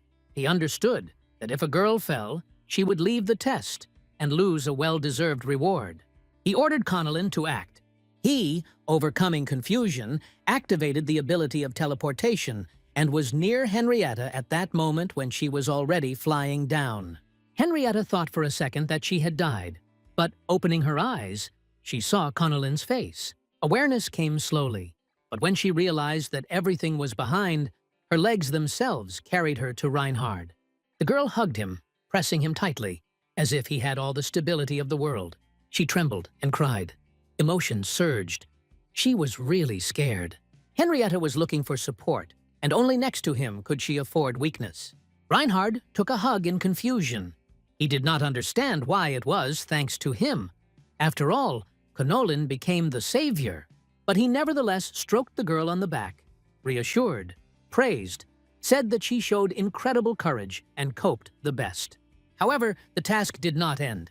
They sat at the wreckage of wood, tired, exhausted, but in anticipation. Reinhard suggested, the test will end only when the second orc will be defeated. Initially, according to his scenario, both monsters were supposed to fall at the hands of Ellen Artoria. But now, everything went differently. One of the monsters destroyed Henrietta. At that time, Ellen sat aside and looked silently into the sky, as if looking for answers among the stars. The silence broke the light. Their artifacts flashed with a soft radiance. The system notified everyone. The group mission is completed. The second orc is defeated. Their curator appeared. He confirmed, the test is over. The group coped with the task. 4 survived from Class A, and it was Henrietta who defended the monster. In Group B, only 1 survived, Charlotte Decardius, and she alone defeated the enemy. Everyone who passed the test was waiting for a reward. Students found themselves in a real paradise. There was the sun, pure water, and rest. Those who left were also here. And, as it turned out, their failure was not so painful. While others fought for life and honor, they enjoyed calm and comfort. Reinhard lay on the soft sand looking into the sky and felt a slight bewilderment. This reward for defeat looked too pleasant. Bertus praised Reinhard for endurance and tactical thinking. He, in response, expressed admiration for Bertus's leadership. Bertus asked him to convey to Henriette and Ellen that they were magnificent. He himself did not dare to tell them in person, not in his style. Reinhard noticed that even Liana, even if she hadn't won, showed courage and will. This test, oddly enough, rallied their strange, unbalanced, but living Class A. Children splashed in the water. They called Reinhard. Bertus did not wait. He screamed with a scream, raising the fountains of spray. Reinhard did not resist. He felt that he could really afford to rest. Later, away from the total fun, Bertus went to Charlotte. He reminded her, everyone who is dear to her, the roads, and to him, especially one person. Bertus asked her not to provoke a situation in which he would have to kill Reinhard because of her rash acts. The class teacher summed up the voting results. Class A won in this test, which completely changed the outcome of history. In the original version, Class B stunted. It was he who got fame. Now the plot has gone on a new path. The next step was the definition of the most influential participants, according to the students themselves. When the voices were calculated, it turned out that Charlotte was recognized as a leader in Class B and in Class A to Henrietta. For a girl, this was a complete surprise. She did not feel like a hero, rather just surviving, but the recognition of classmates spoke the opposite. While the rest rejoiced at the rest, Henrietta spent time next to Reinhard. She sat silently, from time to time casting his eyes at him. Something disturbed her inside, but she stubbornly remained silent. Reinhard remained calm. Henrietta nevertheless found the strength to express gratitude in herself, but she did it so quietly and restrained that her words almost dissolved in the air. Reinhard did not go deeper, leaving everything as it was. The internal tension between them did not disappear. The girl flatly refused to say for what she expressed gratitude. They were still in the heavenly corner, where the rest enjoyed warmth and peace. Reinhard almost did not get up from a deck chair, completely surrendering to the rest. Charlotte approached him. She settled nearby and asked how long he was going to lie. He was also interested in how she coped with the orc, but the girl did not seek to share details. He never received an answer. A few days later, the students returned to the temple and quickly entered the usual rhythm. Morning jogging with Adriana, training on swords with Ellen, study. Everything returned to its own circles. At this time, Berthus sold the skin of jaguar killed during the mission. The buyer was the Duke of Silurian. His maternal grandfather was the same that he had previously ordered the murder of Reinhard. But Reinhard decided not to remember this. They honestly divided the money received from the sale between Reinhard, Ellen, and Dolphina. Reinhard and Ellen spent their shares on food and allowed themselves an evening in an expensive restaurant, a place where they used to be closed. This has become a small holiday against the backdrop of tense days. Life flowed its turn. Reinhard again plunged into training and study. Thanks to the stubborn efforts of the guy, not only his body changed, for the first time, he reached the level of F in fencing. It was an important step, the proof that his perseverance was not in vain. The system recognized him with a talent for self-improvement, and now his combat skills also switched to a new step. He jumped up a whole level, and this became a real holiday. Ellen carefully watched his progress. She was surprised by his behavior. Reinhard still felt a slight disappointment. The level D still seemed too low to him. He knew that his whole life was ahead, and all he needed was to continue to move forward. Every morning, Adrian persistently invited him to visit one place. The girl believed that this would change his eyes on a lot. She asked to give only one chance. And if this does not bring any benefit, he can no longer return there. There were many interests in the temple accessible to students. There were circles dedicated to science, art, alchemy, and magic. But besides this, there was a religious group, a closed, almost elite community. Its participants belonged to the royal and aristocratic classes and worshipped the 5 gods, who at the head of the spiritual hierarchy. It was there that Adrian brought him. Reinhard was met with warmth and cordiality. There were sweets and treats on the tables. The faces of others shone with friendliness. He felt unusual. Such sincerely friendly people were confusing him. After communicating with people like Bertus, he did not expect to meet such an atmosphere here. Sira van Owen, a representative of one of the older noble houses, joined the meeting. She was the deputy head of the group, and in the absence of a leader, it was she who had to meet. The girl immediately noted his appearance. Since his admission to the academy, they did not intersect. But, as it turned out, she remembered him. At that moment, Reinhard did not know how he would perceive religious practice. But the atmosphere that reigned at the meeting was so calm and elevated that he decided to remain to the end. The meeting began with prayer to the gods. At that moment, Reinhard felt a surge of energy that filled his body and mind. Adrian, sitting nearby, seemed calm and peaceful. Everyone was happy that there was a place where you can gain not only physical, but also mental balance. It was difficult for Reinhard to take the gods seriously. After all, it was he who invented them, albeit involuntarily. Soon the conversation took an unexpected turn. One of the participants touched on the topic of secret worship, of demonic power inside the temple. It would seem that with the death of the king of demons, everything related to the demonic religion was supposed to disappear. However, after the salvation by Reinhard and his friends of several dozen demons, this faith did not fade away. but only went into the shadow.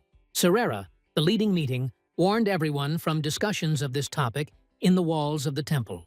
The conversation soon turned into a safer channel. The guys were interested in the events of the competition on the island, and Reinhard had to talk about their adventures. At the end of the meeting, Adrian reported that no one demands to enter a religious group from him. He can just come and communicate if he wants. It was not an attempt to impose faith, but a sincere desire to show that good people really exist. These words made Reinhard think. He promised to come again. It was then that the system gave him a new task, to find out as much as possible about the secret religion of demons. In a conversation with Adriana, he tried to find out how great the threat of its existence in the walls of the temple was. The girl dismissed the alarms, considering them an exaggeration from the side of Ceres. According to her, everything is under control in the temple. Soon the conversation went to the personality of the chief leader of the religious group. Her name was Olivia Lance, and she was the daughter of Leviathan Lands, the head of the Order of the Paladins. The girl was respected and even called the Saint, which reflected not only her strength but also internal purity. Adrian admitted that she admires her and would like to be like her. However, Olivia has not appeared at meetings for a long time. Adriana was worried, but was afraid to approach her. Reinhard decided to intervene. He felt gratitude to Adrian for all her help and wanted to pay her the same. To find out more information, he went to Bertus. Bertus confirmed the importance of the personality of Olivia. He was surprised that she was going to leave the academy. This news upset him. The guy had high hopes for Olivia as the future leader of the Order of the Crusaders. This position would provide him, as the future emperor, an ally who will not create problems. Reinhard realized that Berthus's personal interests were behind this. Later, Berthus managed to find out that the decision of Olivia to leave the temple was due to the fact that she recognized a certain compromising secret of the order. According to him, this became for her a point of no return. Reinhard no longer wanted to leave everything out of chance and decided to visit Olivia personally. He did not know her, never saw before, and was a little nervous. However, opening the door, he was struck by her appearance. In his perception, she was almost divine. Her face seemed so pure and majestic. He realized why she was called Saint. Iridian. The conversation with her did not bring the desired result. Olivia did not change her decision. For her, this was a matter of honor. She believed that if she once goes against her beliefs, she would lose herself. Reinhard realized that this decision of the girl was carefully deliberate, so he left. The next day, during a run with Adriana, they witnessed how a carriage drove up to the temple. Leviathan Lance came out of her to pick up his daughter. A trace of a slap in the face was noticeable on the face of Olivia, and his eyes were tearful. Despite this, she assured that everything was in order. The father said goodbye to the students, not hiding his power position. Reinhard admitted to Adrian that he was trying to convince the girl to stay. But nothing came of him. Olivia's decision was conscious. There was no law in the temple, according to which the student could be taken by force, with the exception of the parent. When Reinhard asked how a person belonging to a religion where a marriage was prohibited could be a daughter, Adrian explained that Olivia was a reception. This confirmed his guess. Special hopes were assigned to her. Despite Adriana's alarm, Reinhard proposed to follow Olivia's departure. He was really worried about her fate. Using his ability of the Superlord, he overheard their conversation on the train. Leviathan demanded from the Daughter of Humility, assuring that she should come to terms with fate. But Olivia refused. She agreed to forget what she heard earlier if her father leaves her alone. But she was not going to go against herself. Reinhard caught the main thing: pain and suffering. He realized that the girl would not be so simply left. They sat near the fountain and analyzed what they heard. In the original version of his novel, Olivia Lance did not exist. Even during the opening of the gate, she did not play any role. This meant that in the future it was either waiting for death or complete moral destruction. The system issued a new quest. He was to change her fate. If it saves Olivia, as Charlotte once saved, the story will go an unpredictable way. For this, he will receive glasses and an accidental ability belonging to Olivia. If he doesn't do anything, the girl will be broken or perish. And this time, he could not stay away. Adriana cried. Her heart could not come to terms with such an ending. She did not want Olivia to disappear without a trace, disappear in pain and silence. Reinhard felt the same. Even if he knew too little about the girl, this was enough so as not to wish her suffering. To penetrate the temple of the Crusaders and pull out Olivia, this was higher than their strength. They were only students related to rules and restrictions. Help could come from Charlotte or Berthas. However, none of them had reason to take risks for the sake of Olivia. Even if someone tried to intervene, it would be regarded as an attempt on the internal affairs of the Order. At some point, Adrian asked a simple but important question. Will something change if others learn about what is happening? Reinhard had no doubt. Publicity could become a weapon. The influence of the temple was strengthened, but even a powerful faith could not plug up all the mouth overnight. However, there were no guarantees here. While rumors spread, irreparable could happen to Olivia. They needed someone with a significant authority. Then a thought arose in the head of Reinhard. He suggested using the force of the academy. If teachers learn about this situation, it may be possible to change the situation. Although Adrian did not immediately take his words seriously, Reinhard was sure the academy should take care of his students. In addition, he decided that if Serer intervenes, then this situation would not be able to ignore. But even in this, Adrian saw a danger. In the best case, they could be accused of slander, of the worst, transferred to the Inquisitors. Reinhard offered a different path, to write an anonymous letter in which they know everything that they know. The letter should have been not just a prosecution, but a reason for doubt and inspections. The plan was simple. Send a letter during the meeting and pretend to be shocked by the contents. Together with other students, they could initiate an investigation. So they did. Reinhard wrote a letter, and Adriana threw it into the main hall, where a religious group gathered. Time was moving inexorably forward. The weekend came. Reinhard opened the system window and began to analyze the situation. He was looking for a way to influence the course of events, but to no avail. All changes were deviated. The system did not allow to adjust the future without a huge fee. To change the fate of Olivia, 10,000 achievements were required. It stunned. For the first time, he noticed that the pre-examination function, which was previously inactive, is now available. The system warned, the more points it will spend, the more accurate the picture will be, but the development options will be divided into parts. He began small.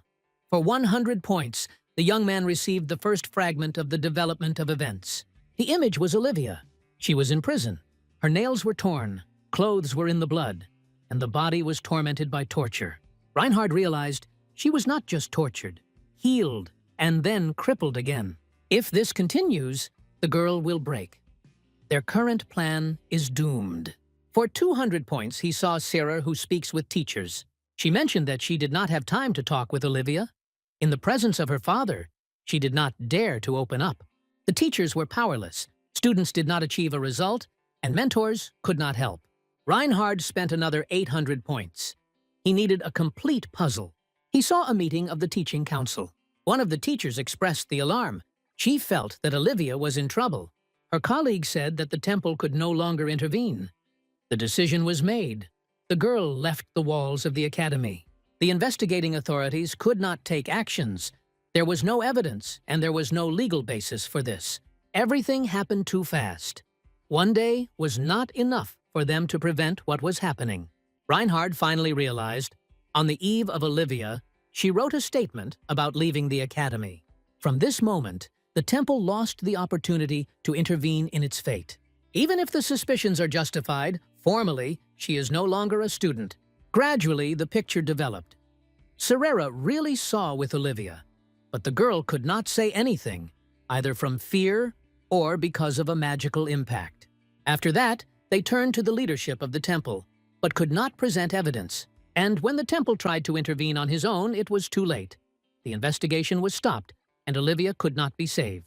At that moment, Adrian approached him. She said that Serera found their letter. Now it's time to act. The meeting began. Serera carefully watched Reinhard. She did not mind his presence.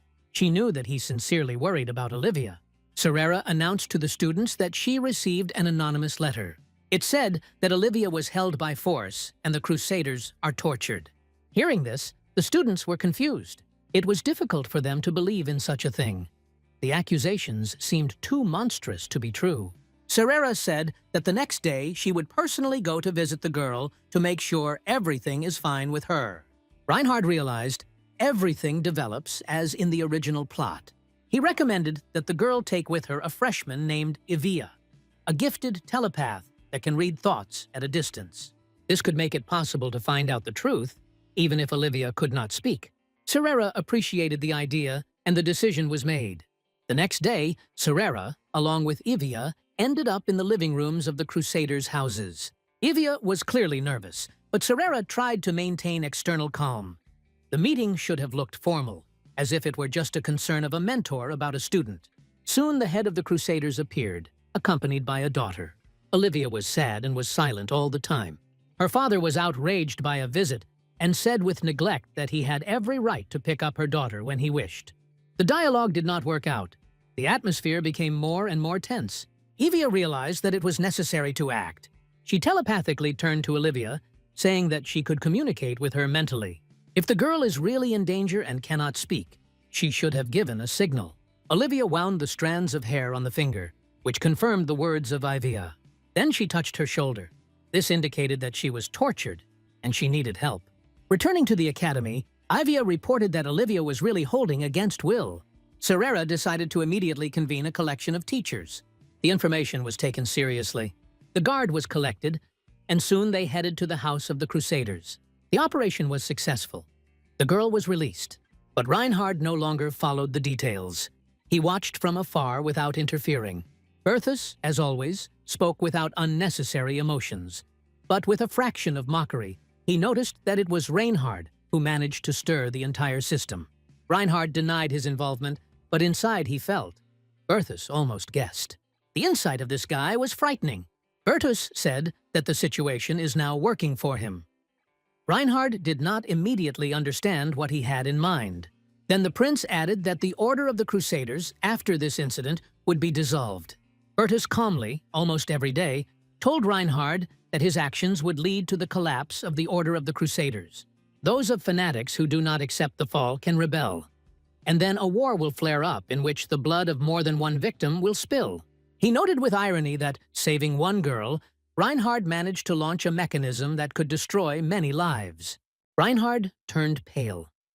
He did not believe that all this was his fault. The usual, it would seem, intervention caused the effect of the butterfly. One letter, and the world swayed on the verge of disaster. The young man desperately stated that he did not want this. He just wanted to save Olivia. Berthus, still calmly, said that he could stop the impending storm. Reinhard asked him to do this. Olivia was saved, but the details of its content in captivity did not surf. Berthus took care of this. Thanks to his influence, the case was reduced to the home conflict. The father supposedly simply lacked sensitivity. No torture, no violence, only one person who did well with his daughter. The emperor, meanwhile, had already selected a new leader for the order, obedient, convenient, and controlled. While these backstage changes took place in the shade, Olivia returned to the temple and continued to study. That same evening, she came to Reinhard and asked to talk to her alone. Under a quiet sky in the evening light, she thanked him for trying to save her. She knew the truth.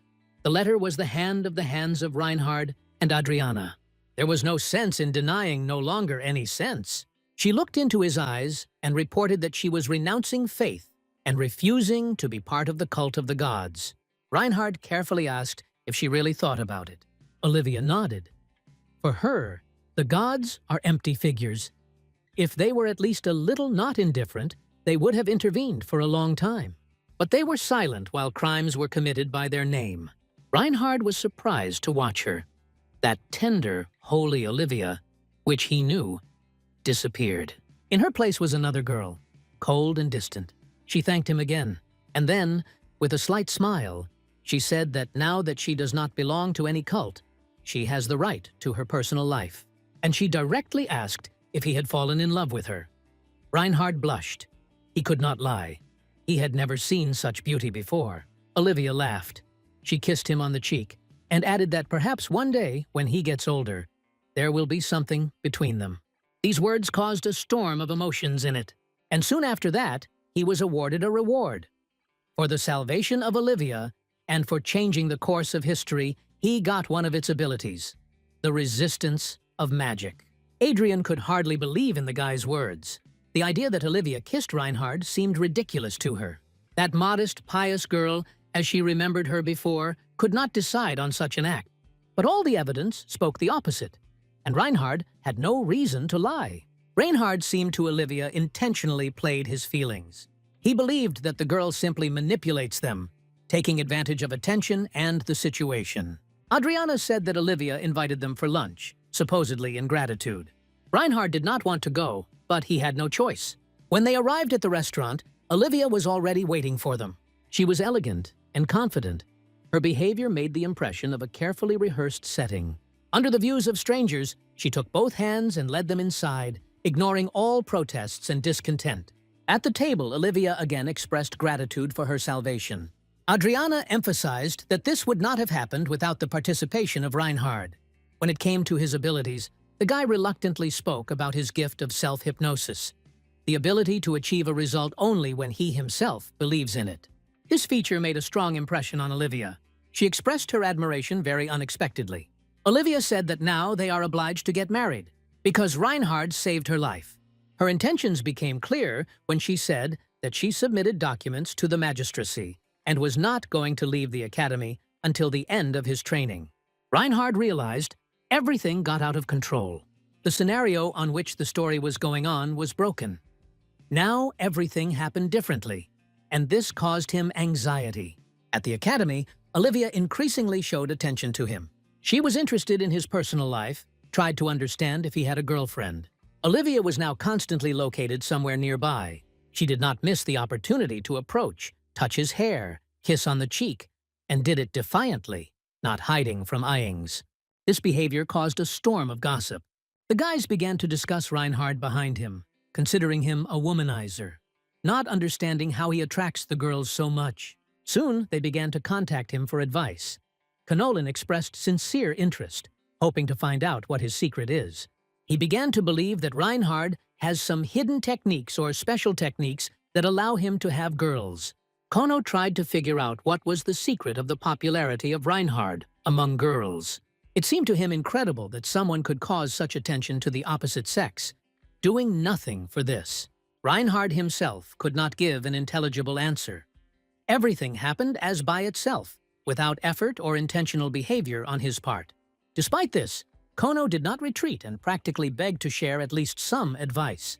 Reinhard felt embarrassed. In his life, there was not even a single real date. Nevertheless, in order not to leave a persistent classmate with nothing, he recommended being kinder and more attentive to the feelings of girls. Kono was delighted and hastened to put the advice in practice.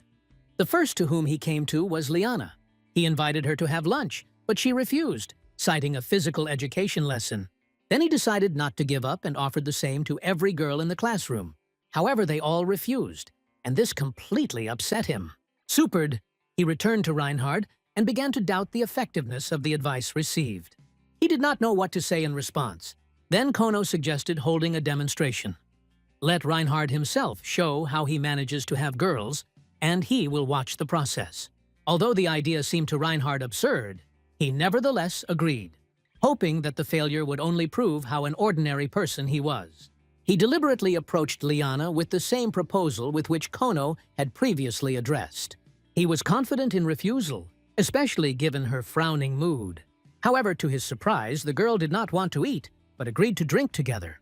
Kono was waiting for the result, and did not hide his disappointment, learning that the girl agreed. Again, he could not understand why it works with Reinhard, but not for him. At that moment, Bertus joined them. He stated that he knew the true reason for this success and suggested discussing it in his room.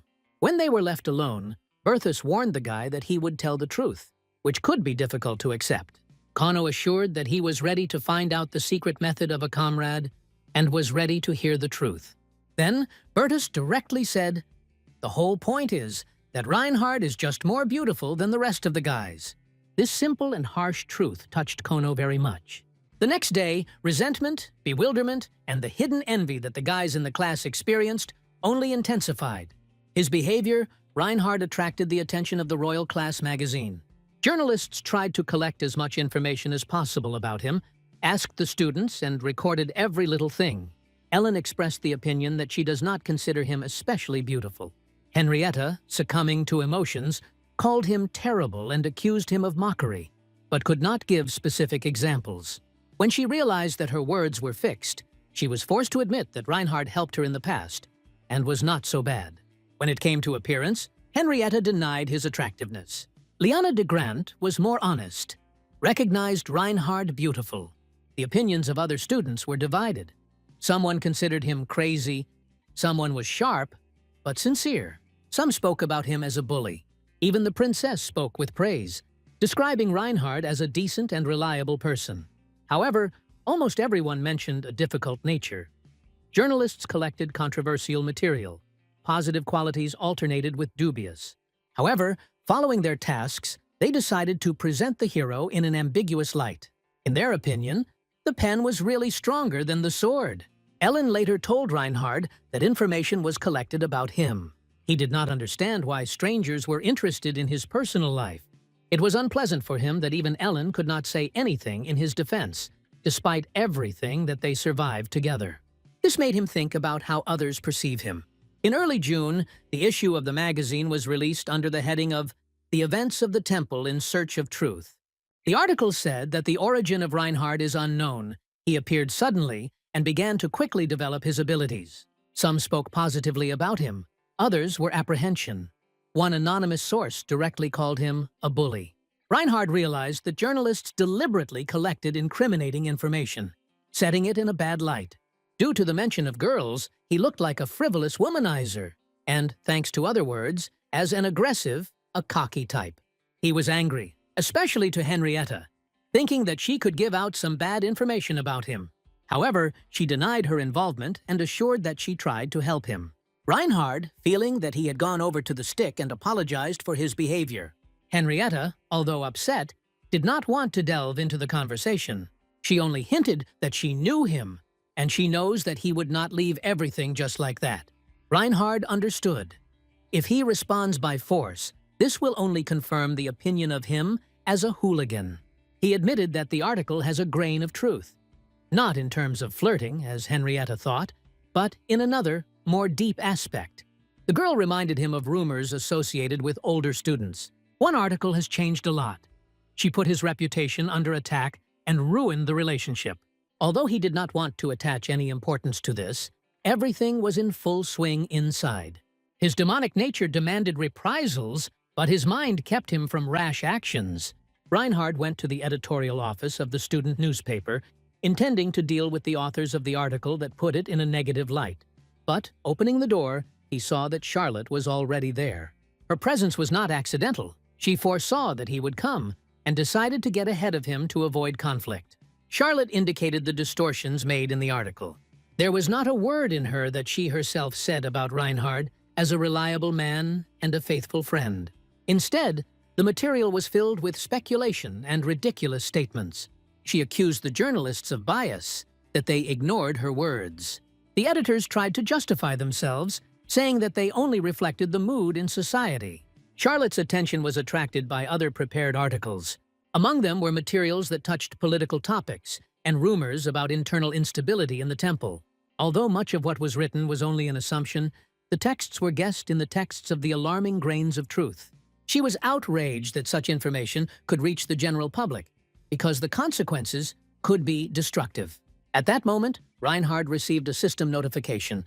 New tasks open to him. Now, he was faced with the task of finding the militias hiding in the temple, as well as to check rumors about the appearance of demon worshippers. Experience glasses were promised for execution, but he himself felt how the load of obligations would be heavier. The flow of new tasks was so extensive that he asked Charlotte to stop, at least for a while. Later they sat behind tea, trying to find the points of the support in this situation. Charlotte proposed uniting and checking the reliability of spreading rumors together. Reinhard understood that he had no other choice. He could not refuse. The princess also asked him about one personal service, to transfer the letter to the boy. Reinhard took the letter to the Ellerist shop.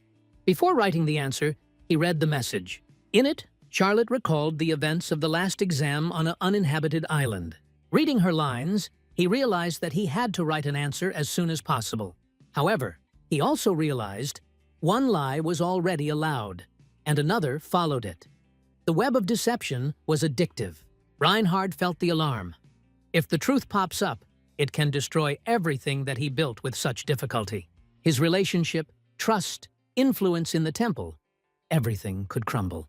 He was depressed by this awareness. Alaris, noticing his condition, hugged him, wanting to alleviate his inner pain at least a little. Reinhard one day handed the letter to Charlotte. The girl was immensely glad to get him. Sincere gratitude was reflected in her gaze. Reinhard furtively watched her, trying not to give out his own feelings. Later, they were going to deal with the analysis of information about adherents related to demonic beliefs. However, Charlotte postponed this, citing pains in her legs after a recent training. Earlier, discussing the topic of religion with Alaris, Reinhard heard from her that the demons actually did not have their own gods. These were the same deities in which people believed. It's just that humanity could not reconcile with the thought that both demons and people worship the same forces, so it distorted faith, inventing other names to the gods in order to separate themselves. It was raining. On one of these days, he and Helene trained. The girl was scattered and could not concentrate. Reinhard invited her to take a break. Then she admitted that he reminds her of her brother. Before leaving for war, he promised that he would never disappear from her life without warning. Reinhard realized how much he knew about her and how little she knew about him. All her feelings were built on the image that he created, hiding his true essence. Helen felt this wall between them. She was tormented by questions. She did not understand why he was looking at Charlotte with the same attention and pain with which her brother looked at her. Why is the wine red in his gaze?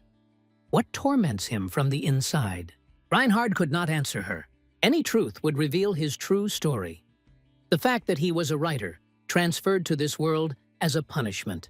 He was not ready to open, so he answered evasively, mentioning only that he does not like rain. Helen left. In the end, she admitted that she was tired of being constantly losing loved ones. She did not want to lose him. But if there is no honesty between them, there can be no relationship. Since then, she no longer appeared on the training parade ground. The rainy season was not going to retreat.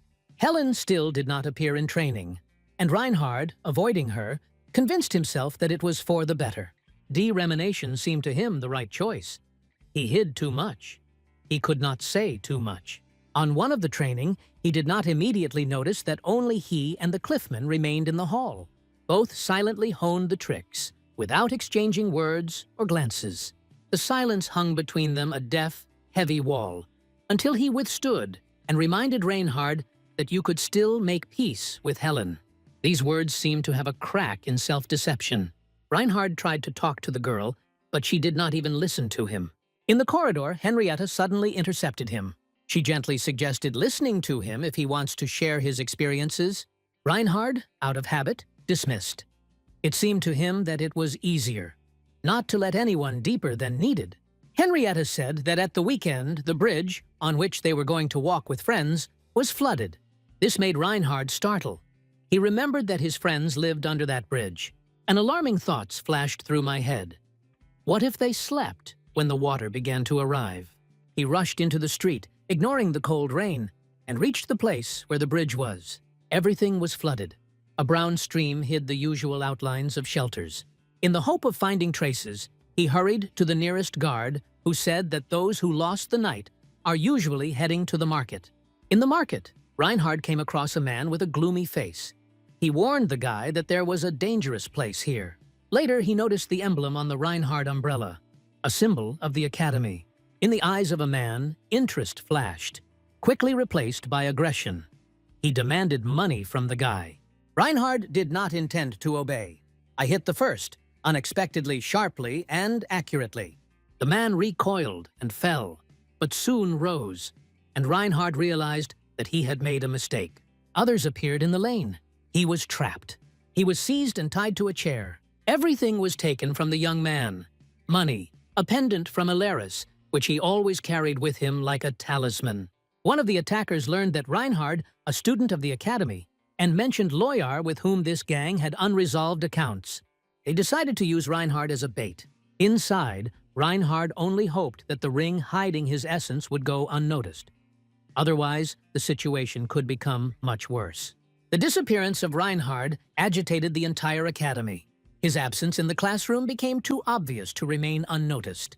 The class teacher began with inquiring classmates, but no one could say anything definite. The alarm quickly grown into panic. A full-scale investigation was announced. Rumors scattered instantly. Those who really knew Reinhard felt something worse happened. Helen could not find a place. In the memoirs, the image of his brother popped up. She begged him to stay, shouted that the family was more important than the debt, and he only quietly promised to return. And left. Forever. Then she could not forgive him for this departure. The last words that he heard from her became, "I hate you." Elena screamed this when her father, clenching his fists, ordered her to shut up. She hated them all, especially her brother.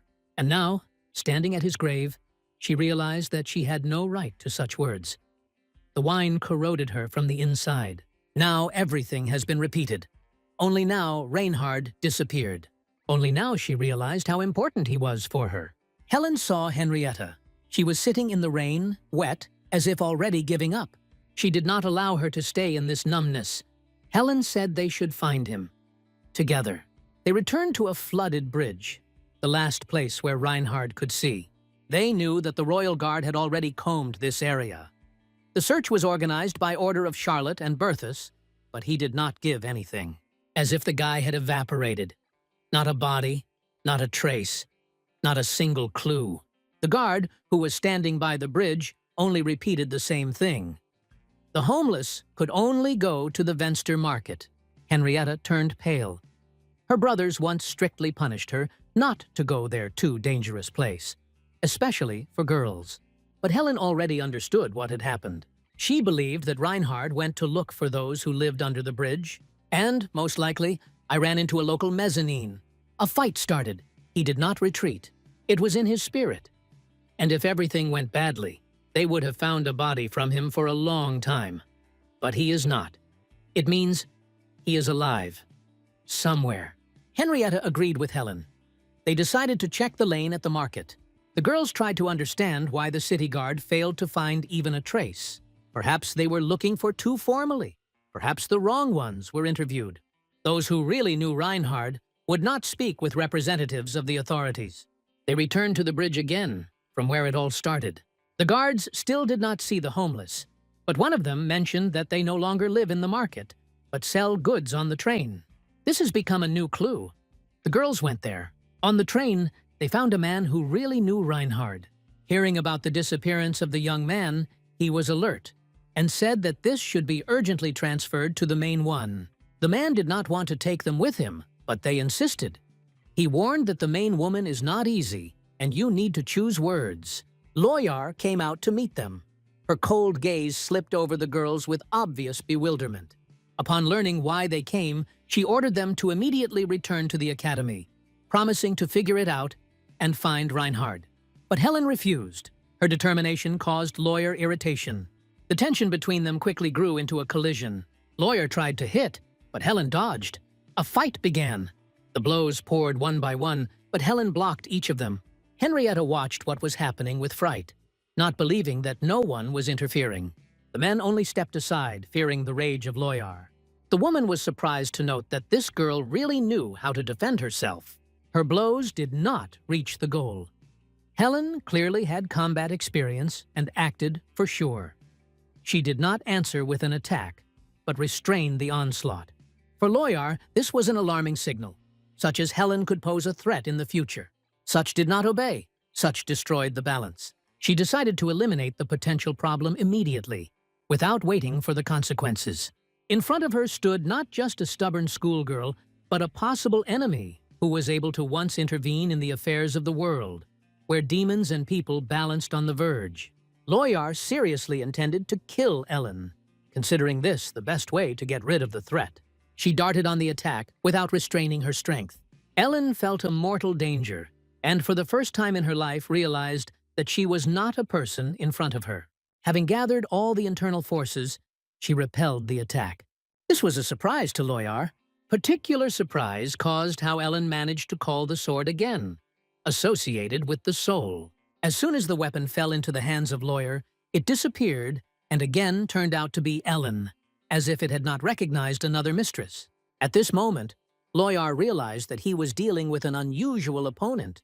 She stopped, deciding to retreat, not bringing to the tragedy.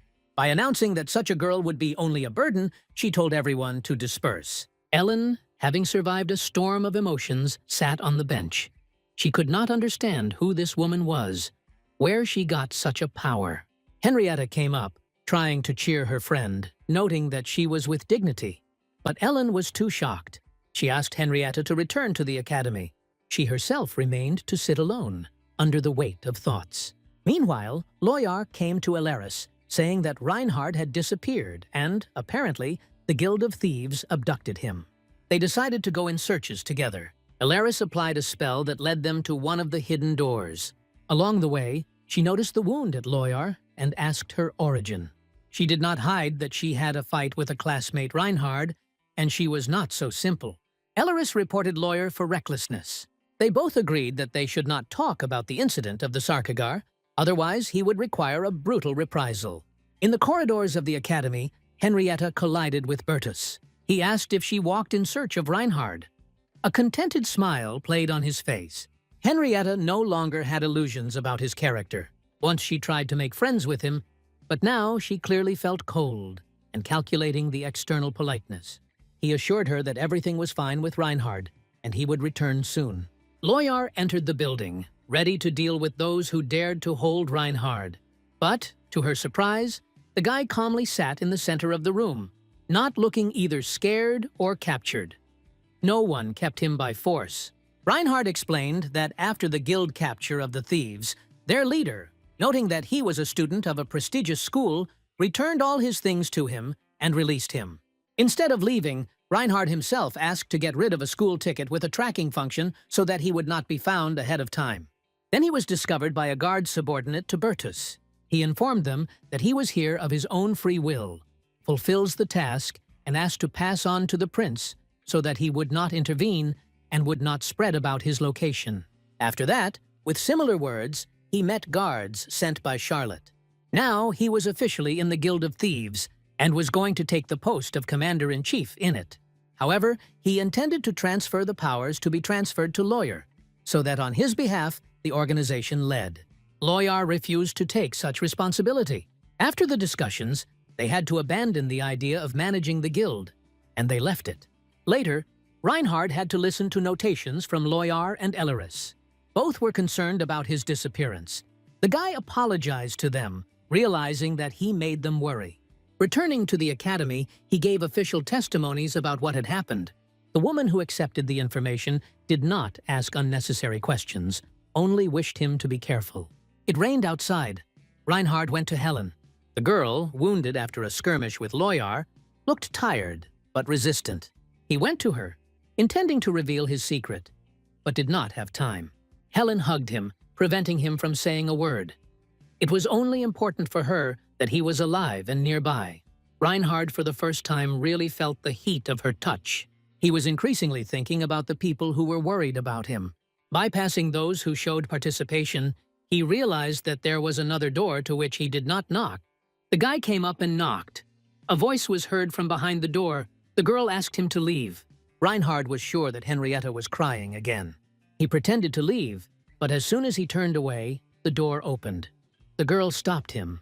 She admitted that she was very worried about him. Reinhard tried to console her and realized that he had leaked a stick with this disappearance. During their conversation, Henrietta mentioned that Ellen did not stop his searches all the time. Even after she was refused help, she stayed on the street in the rain, continuing to wait. Henrietta suggested that now the girl might get sick. Reinhard came to Ellen. She opened the door, and his guess was confirmed. Her appearance was terrible. She was really sick.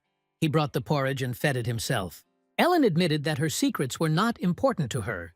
She simply did not want him to ever leave her. Reinhard apologized for making her suffer. Later, changes began in their class. Henrietta got closer to Ellen. Two more girls soon joined their small company. Together they began to spend time, which was previously unusual for Ellen. She avoided Reinhard. He assumed that this was due to the fact that she opened to him, showed weakness, spoke about feelings, and now hesitates. The guy felt embarrassed and also did not dare to approach her. On one of the training, they and the Cliff again were together. Cliffman noticed that they could train together. It would be easier to get closer.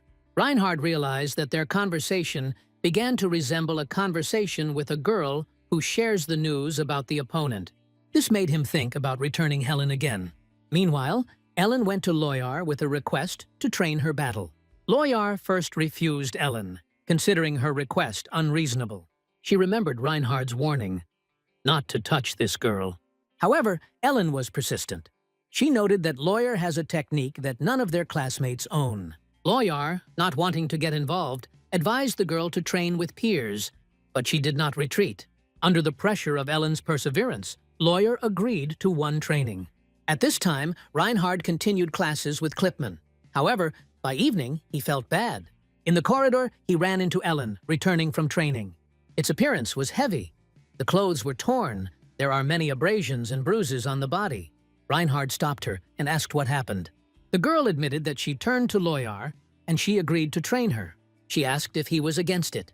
Reinhard, understanding the sincerity of her intentions, said nothing in agreement. He offered to take her to the first aid post. Later, the young man began to accompany her to training for Loyar. Ellen left from there beaten. She did not manage to assimilate the technique. Instead of training, she was simply beaten.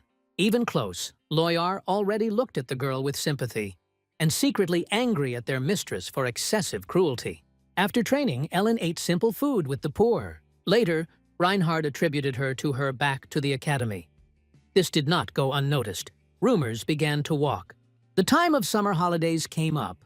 The guys were sitting at the table and discussing who was going to spend the summer. When they saw that Reinhard had not touched the dessert, they asked about the reason. He replied that he had a task, to saturate Ellen. The girls were confused by his strange formulation. The conversation continued. One of the guys was going to leave for a country house. Someone wanted to devote time to study. Ellen suddenly stated that she plans to join the adventurers and go to dark lands. This caused surprise. No one expected such a step from her. The girls considered it dangerous, but Ellen was strongly tuned. The story of the plans of Ellen caused a lively response in his friends. They enthusiastically reacted to her intention to join the adventurers and noted how bold and interesting it was. Ellen explained that the academy allowed her to take one scroll of movement with her, which slightly increased her chances of survival. However, the risk still remained huge. Reinhard could not restrain himself and asked Ellen to abandon this venture. To his surprise, the girl immediately agreed. The rest did not hide their bewilderment. Her sharp change in the decision seemed strange to them. Lunch came to an end. Later, Reinhard went to Ellen and offered to talk. He was worried why she continued to blame herself for his disappearance. Ellen admitted that she could not understand where this feeling of guilt comes from. She knew that she was not to blame, but could not let go of this thought. She was especially afraid that the same thing could happen to Reinhard as her brother. Reinhard realized how deeply Ellen was involved in his search, and how much she risked for his sake. He decided that she deserves to know the truth. Having crouched on the bench, Reinhard admitted that the Thieves' Guild really abducted him. When they found out that he was a student of the academy, they tried to let him go, but he refused to leave. In the guy's thoughts, it was to subjugate this organization to himself. Later, thanks to the efforts of the prince and princess, he was found by the royal guard. Reinhard explained that his goal was unsuccessful. He also revealed that the initial task of the guild was the murder of Loyar, which was avoided. Then he made another recognition. He is not just a man. He is the son of a demon who was moved to another body. But this, as he said, is a lie. The real truth is that he is a writer who once created this world, died of a heart attack, and is now serving his punishment here. Ellen was shocked. The girl decided that the guy was mocking her. She got up and headed away, throwing, without turning around, the question is, how long he was going to sit still. Reinhard followed her. He was not surprised by her reaction. It was really difficult to believe in such a story.